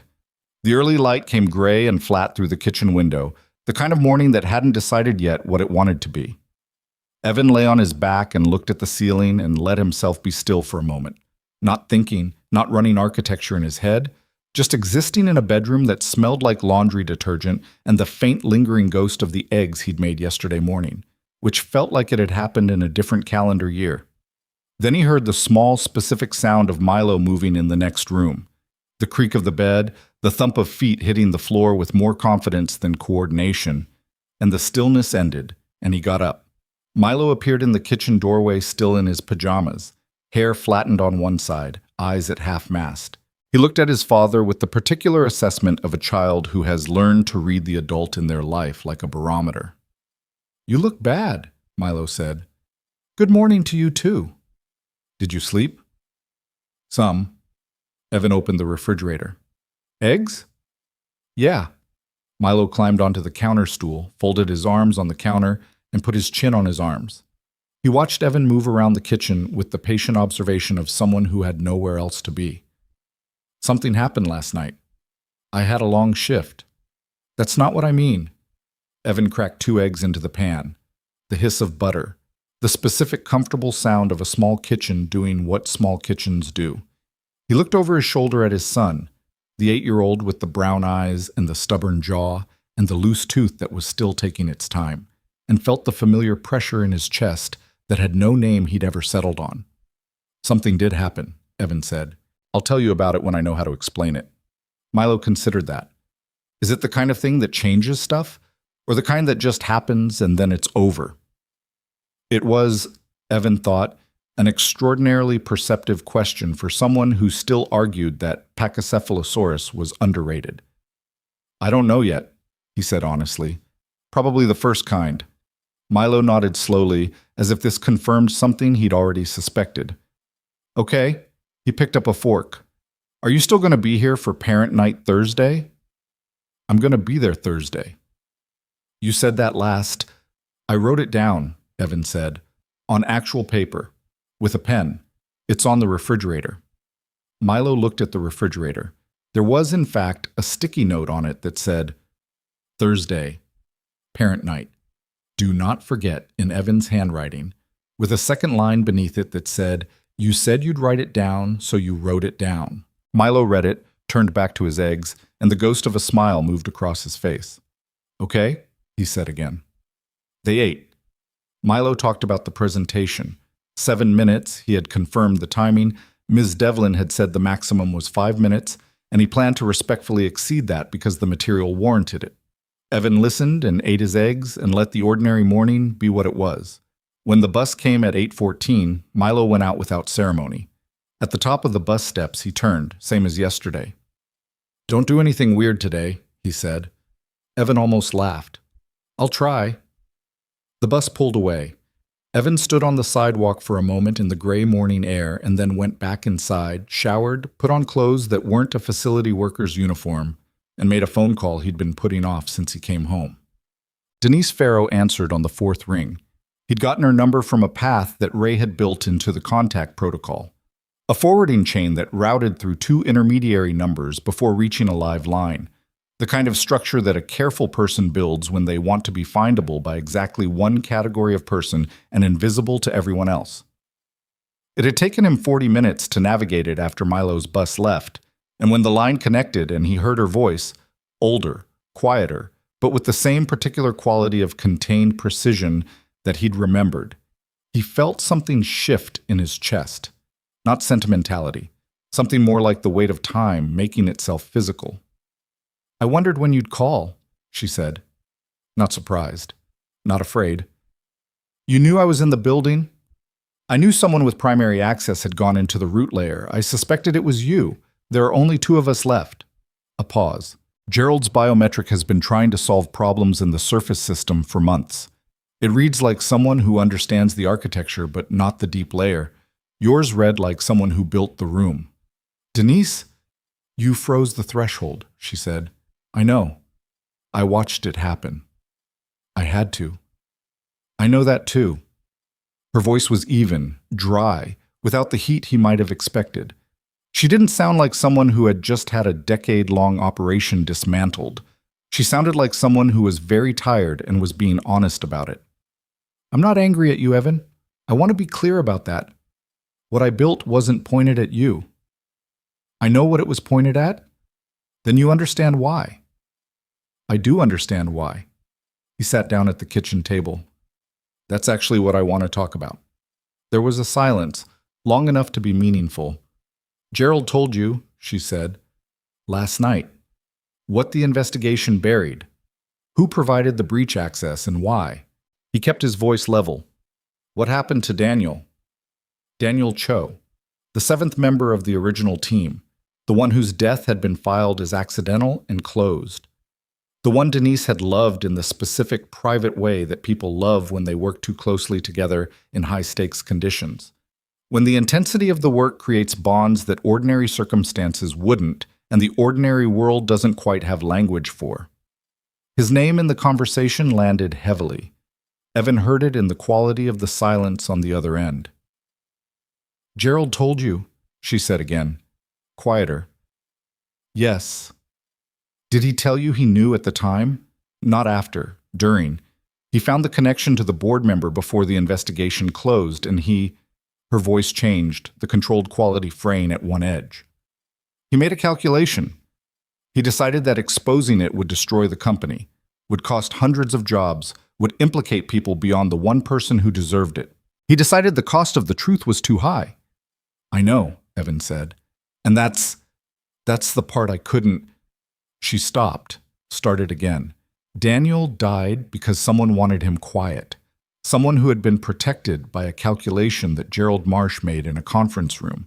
And I spent 10 years being told it was inconclusive, being told we'd never know, being told to accept that some things don't get resolved. Her breath was unsteady now, briefly, and then she brought it back. "I couldn't accept that." "I know you couldn't." "The device wasn't going to hurt people. I want you to know that. The override broadcast would have been infrastructure, systems, data.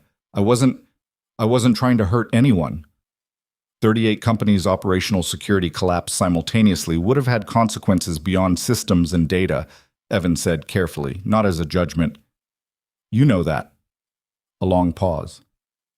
"Yes," she said finally. "I know that." "Denise, Gerald wants to talk to you, not to manage you, not to contain this. He's already agreed to reopen the investigation. Properly. External firm. He's ending the board members' advisory arrangement. He's going to put the truth on record." Evan paused. "It won't undo what happened to Daniel. Nothing does that. But it will be documented. Officially. It will exist." The silence this time was different. Not the silence of someone thinking or someone controlled. Something rawer than that. The silence of a person standing in the space where anger has lived for so long that removing it leaves a shape they don't know how to fill. "Why now?" she said. "Why is Gerald doing this now?" "Because he's been carrying it too," Evan said. "And because what you built, the patience of it, the precision of it, made it impossible for him to keep telling himself that the past was settled." He looked at the window, the gray morning. Some things don't stay buried just because you cover them carefully. He heard her exhale. "I need time," she said. "Take it. But don't run. There are people who need to talk to you, and if you run it becomes something it doesn't have to be. Are you going to give me a reason to trust that?" "I'm going to try." He stood up from the table. "I'll call you tomorrow. Same line." She said okay. He hung up. Whoops. He was back at Heron Tower by 10. Not in his facility uniform. That felt like the wrong frame for what this morning was. He wore what he'd have worn to any meeting that mattered. Dark trousers, a gray shirt, the jacket he kept in the back of the closet for occasions that didn't come up often. He looked at himself in the bathroom mirror before he left the apartment and felt the strange doubling of a man seeing himself as two things at once. The invisible one and the other one, the buried one, the one that had apparently never fully gone away. The lobby guard at Heron Tower's main entrance, not Callum, a different one, looked at his ID card, which was still his facilities badge because he hadn't been issued anything else, and was in the process of the routine expression of mild confusion when Gerald Marsh appeared from the elevator bank and said simply, "He's with me," and that was that. In the elevator going up, Gerald looked at him with the particular expression of a man who had slept badly and knew it showed. "You called her," Gerald said. "This morning." "And?" "She'll talk. Give her a day." Evan looked at the elevator doors. "You need to be ready to say the same things to her face that you said in that server corridor last night. All of it, without the management reflex." "I know." "Gerald."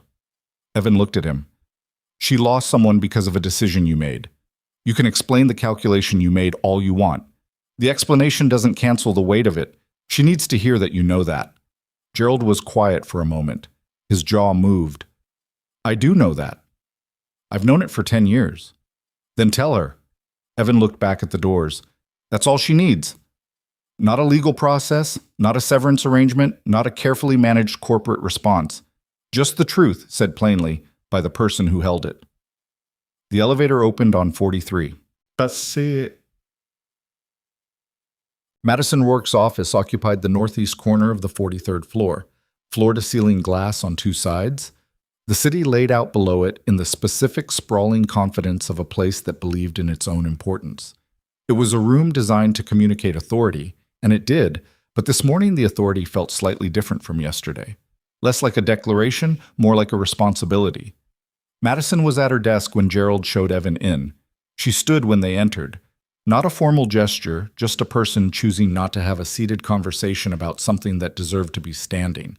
She was back in the full architecture of herself. Blazer, pulled back hair, the diamond studs. But she looked at Evan differently than she had at any point in the previous 24 hours. Not warmer exactly, more honest. Sit down, she said, then catching something in his expression. If you want to. He sat. She sat across from him, Gerald taking the chair to the side, the three of them in the morning light with the city below. I've been briefed on the full scope, Madison said. Priya spent 3 hours with me this morning. I understand what happened and what almost happened. She paused. I also read your original employment record, the facility contractor's file. It's thin, Evan said. It's essentially empty. A name, a badge number, a start date, a social security number that traces to a person with almost no digital history before 7 years ago. She looked at him. I'm not going to pretend that doesn't raise questions. It should. I'm also not going to pretend that the questions override what you did last night. She folded her hands on the desk. Not in the power display way, just the ordinary thing people do with their hands when they're trying to think clearly. I owe you an apology. You said it could wait until you'd slept, and I assume you've slept, so I am sorry for this morning, for using you as a demonstration of authority in front of people who didn't need the demonstration. Evan looked at her. It wasn't the first time someone in that building looked through me. No, I imagine it wasn't. She held his gaze. That's not an excuse. I know it's not. He paused. Apology accepted. Something in her posture shifted. Not dramatically, just the small physical release of a person who had been holding something and has been allowed to put it down. She picked up a folder from the desk. I spoke with the board this morning, she said. Emergency session, 7 a.m.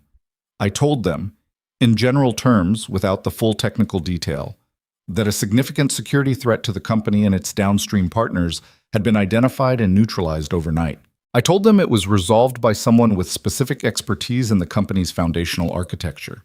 She opened the folder. I also told them I intended to formally restore the position of Chief Security Architect, a role that has been vacant since the original team dissolved, and to offer it to the person responsible for last night. Evan looked at the folder. Inside it, he could see the top edge, was a document with the Heron Technologies letterhead and his name. The position carries full executive clearance, Madison said. A seat on the Security Council. Authority to rebuild the deep architecture documentation from the ground up and establish proper succession protocols so that what happened last night, the vulnerability, the institutional forgetting, can't happen again. She paused. The compensation is, I don't need to hear the compensation right now, Evan said. She stopped. He looked at the folder. He looked at his name on the edge of the document. He thought about the past 11 years, the deliberate erasure, the quiet apartment, the 9-block walk to work, and the mop in the 31st through 35th floors, and the particular freedom of being no one, which was also, he had to be honest, the particular emptiness of being no one. He thought about Milo saying, it's the kind of thing that changes stuff. I have some conditions, he said. Madison's expression said she'd expected this, and that it didn't bother her. My son is 8, Evan said. His school schedule, his routines, his mornings, those don't change. I'm not available before 8:15 on school days, And I'm done at 3:30 3 days a week for pickup. That's non-negotiable. Fine. Cora Webb gets a formal position in security operations. Not a consultant arrangement, a real role with real protection. She found the device and she carried it alone for 6 weeks. She deserves more than a thank you. I agree. I'll call her today. The Denise Farrow situation gets handled the way I described to Gerald. No law enforcement involvement unless she chooses that path, which she won't. An independent investigation of the original breach, the board members' involvement, and what happened to Daniel Cho. That investigation's findings go on record regardless of who they implicate. Madison's expression had gone still in the way that expressions go still when someone is deciding whether to push back. She looked at Gerald briefly, then back at Evan. The board member, she said, has attorneys. I know. Reopening this formally could get complicated. Yes. Evan held her gaze. It could. A silence. Gerald was looking at the window, studying the city, leaving this between the two of them. All right, Madison said. And one more thing. Evan leaned forward slightly. I want it on record, internally, in whatever documentation covers this position, that the reason Heron Tower's security architecture survived last night is because a man nobody in this building looked at twice knew it better than anyone here. I'm not asking for a press release. I'm not asking for a ceremony. He paused. I'm asking that the people who make decisions in this company understand that expertise doesn't always come with a corner office, that there are people in maintenance uniforms and delivery vans and night shifts who see more and know more than the people in the glass rooms above them ever think to ask. He sat back. That's the lesson this building almost had to learn the catastrophic way.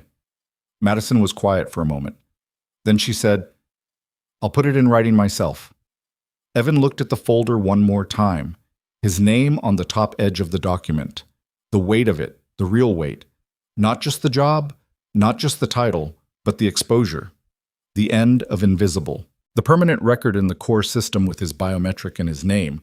The record he'd thought about when he told Gerald what the primary override would cost. He picked up the folder. I need the weekend, he said, to explain this to my son. Take it. He stood. Gerald stood too, and there was a moment between the two men. Nothing theatrical, nothing resolved into neatness. Just two people who had been in a building together a very long time ago and had carried different pieces of the same broken thing in different directions and had ended up, through the specific, improbable machinery of consequence, back in the same room. The things you told me last night, Evan said to Gerald, about what the investigation buried. You said after. Yes, it's after. Gerald nodded. He looked like a man getting ready to climb something steep. I'll come by this weekend. We'll sit down. All of it. Evan left the office. He walked down the 43rd floor corridor. The same corridor where he'd crouched over a water-damaged baseboard before dawn yesterday with no intention of being anything other than invisible. And he took the elevator down to the lobby and walked out through the front entrance of Heron Tower into the late morning. He found a bench on the block east of the building, in a small concrete plaza where office workers ate lunch and pigeons made their impractical urban arguments. He sat down and opened the folder on his knees and read the document properly. All of it, every clause, the compensation that he'd said he didn't need to hear and then read anyway, the title, the reporting structure, the language about the Security Council, and the documentation mandate. It was real. It was exactly what she'd said it was. He sat with it for a while, not performing anything, not managing his reaction for an audience, just sitting with the specific strange feeling of a door opening that you'd closed a long time ago and told yourself you were fine with it being closed. The truth, which he'd known for years and not quite admitted, was that the life he'd built after leaving Heron had been a good life in the ways that mattered most. Milo was in it, and Milo was everything. But it had also been a subtraction, a deliberate making smaller of himself, and there was a kind of cowardice in that which he'd been calling wisdom for 11 years. The difference between I chose a smaller life and I was afraid of the larger one was not always as clear as a person wanted it to be. He thought about Claire. He thought about what she would have said, sitting next to him on this bench, reading over his shoulder the way she used to read things, quietly, at her own pace, sometimes finishing before him, and then watching his face catch up. She'd had a directness about this kind of thing, an impatience with self-protective circling. She would have said something like, "You already know what you're going to do, so stop sitting on a bench about it." He almost smiled. He closed the folder. He thought about something Denise had done. A decade of patient, precise, solitary work, all of it aimed at a truth that kept being withheld.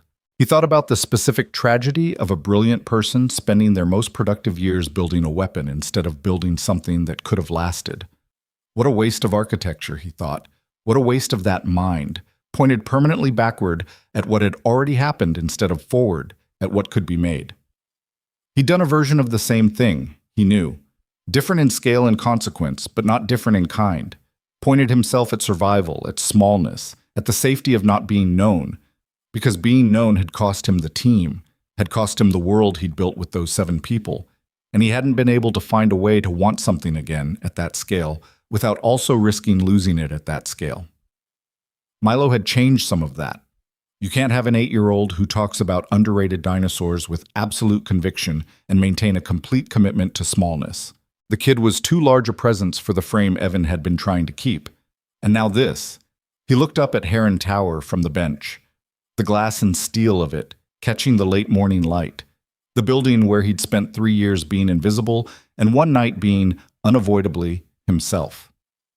He thought about the deep architecture inside it, all those layers, all that structure, the original work that a group of 7 people had built together in 18 months of focused and sometimes brilliant effort.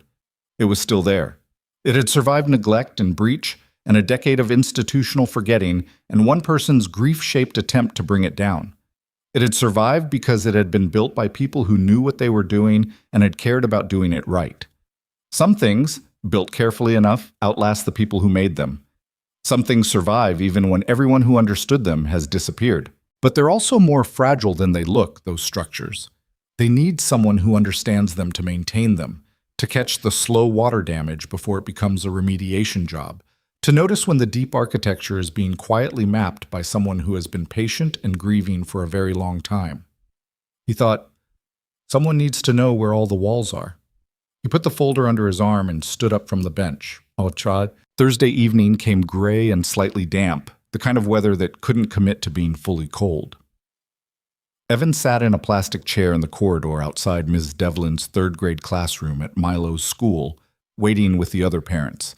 A comfortable, unremarkable collection of people who were all tired in the specific way that people with young children are tired, which is different from other kinds of tired in that it coexists with a fundamental aliveness that makes the tiredness worth it. He told Milo on Saturday. Not all of it. Milo was 8, and the technical architecture of a security crisis was not the right conversation for a Saturday morning, but the shape of it. That the company where he worked had needed help with something serious, and that Evan had been able to help because of things he knew from a long time ago, and that because of that, things were going to change a little. His job was going to be different. He might wear different clothes to work. He'd be home at the same times. Those weren't changing, but the work itself would be different. Milo had listened to all of this with the focused expression he used for things that mattered. Then he'd said, "So you were secretly good at something this whole time?" "Not secretly," Evan said. "I just hadn't needed to use it in a while. Like how I can already do long division, but I don't do it at home because there's no reason to." Something like that. Milo had nodded, processing. Then, "Does that mean you're going to be less tired in the mornings?" Evan had looked at his son. "What?" "You're always kind of tired in the mornings, like the night shift makes you—" Milo made a deflated gesture with his hands. "I thought maybe if you weren't doing that anymore, you'd be more like a regular amount of tired." Evan had sat with that for a moment. "Yeah," he'd said. "I think I probably will be." "Okay." Milo had picked up a dinosaur flashcard. "Good." And that had been the conversation. Now Evan sat in the plastic chair and listened to the murmur of the classroom from the other side of the door.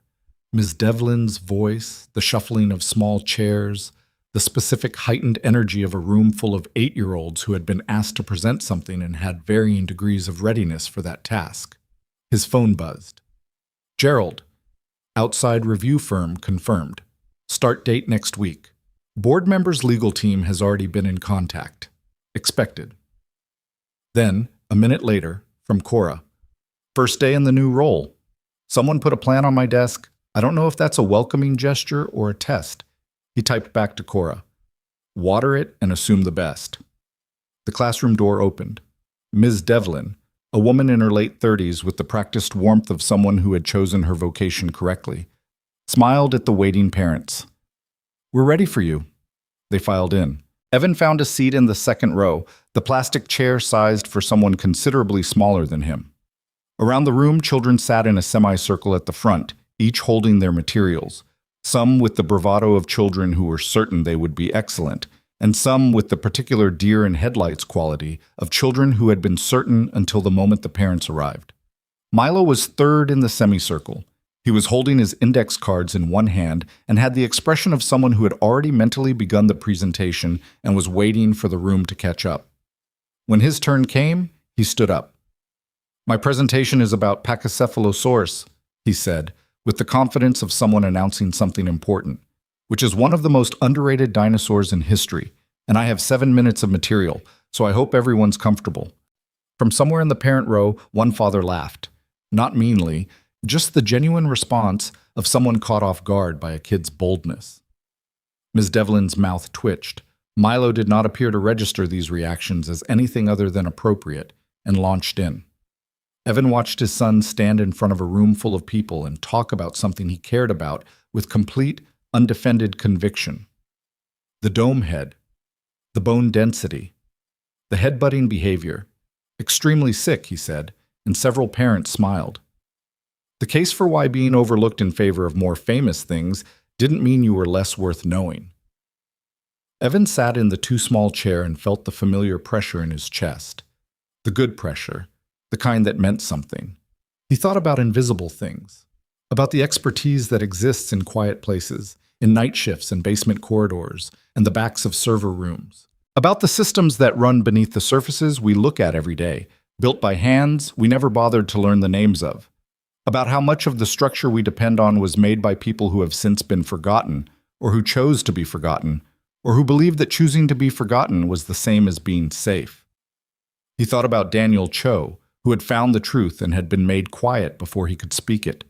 He thought about Denise Farrow, who had spent a decade building a weapon from grief and precision and the specific fury of a person who was never given the chance to grieve normally. He thought about Ray Castillo, who had kept his careful archive records and left a contact protocol and trusted that someone would follow it, because some people never stop believing that the truth deserves a custodian even when the institution has stopped caring. He thought about Milo, who would never know most of this, who would grow up knowing his father worked a job that mattered and came home on time and made eggs on school mornings and showed up on Thursday nights to sit in a too small chair and watch him explain underrated dinosaurs. That was enough. That was actually more than enough. There's a particular kind of person who does the structural work, the deep work, the foundational work, the work that holds everything else up and is never seen until something fails. They are not always celebrated. They are often overlooked. They make calculations about visibility and decide, for whatever reason, that being known is a risk they'd rather not take. And sometimes that's wisdom, and sometimes that's fear, and sometimes it's both at once. And the line between them is harder to find than anyone tells you when you're young. But structures need maintenance. Deep architecture needs someone who understands it. The walls of anything worth keeping, a company, a family, a life, the trust between people who have decided to build something together, those walls need someone who knows where they are, who knows the water damage before it spreads, who is willing to come back when they're needed, even when coming back costs something.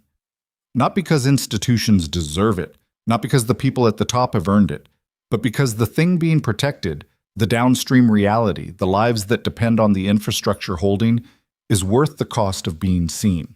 That's the lesson, if there is one. Not that hidden heroes always get recognized, not that the system corrects itself, not that things work out cleanly, because they don't, because Denise Farrow is still carrying a decade of grief toward a truth that won't resurrect anyone, because Gerald Marsh will spend the rest of his life living with a calculation he made in a conference room, because Ray Castillo is dead and the careful archive of his work is the only custodian of what he knew. The lesson, if there is one, is simpler than any of that. Know where the walls are. Show up when they need you. Come home on time. Milo reached the end of his 7 minutes. He looked at the room. In conclusion, he said, just because something isn't famous doesn't mean it doesn't matter. Pachycephalosaurus was doing extremely important things for millions of years before anybody decided to care. Some things are built to last even when nobody's watching. He lowered his cards. That's it. Applause from the parent row.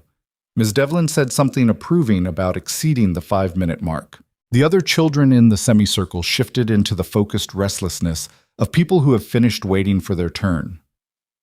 Milo found Evan's eyes across the room. His expression was the one Evan had come to know best. Not asking for approval, not performing pride, just checking that his person was there. That the one person he'd specifically wanted in the room was in the room. Evan gave him a small nod. Milo sat down. Outside, the city continued in its ordinary evening patterns.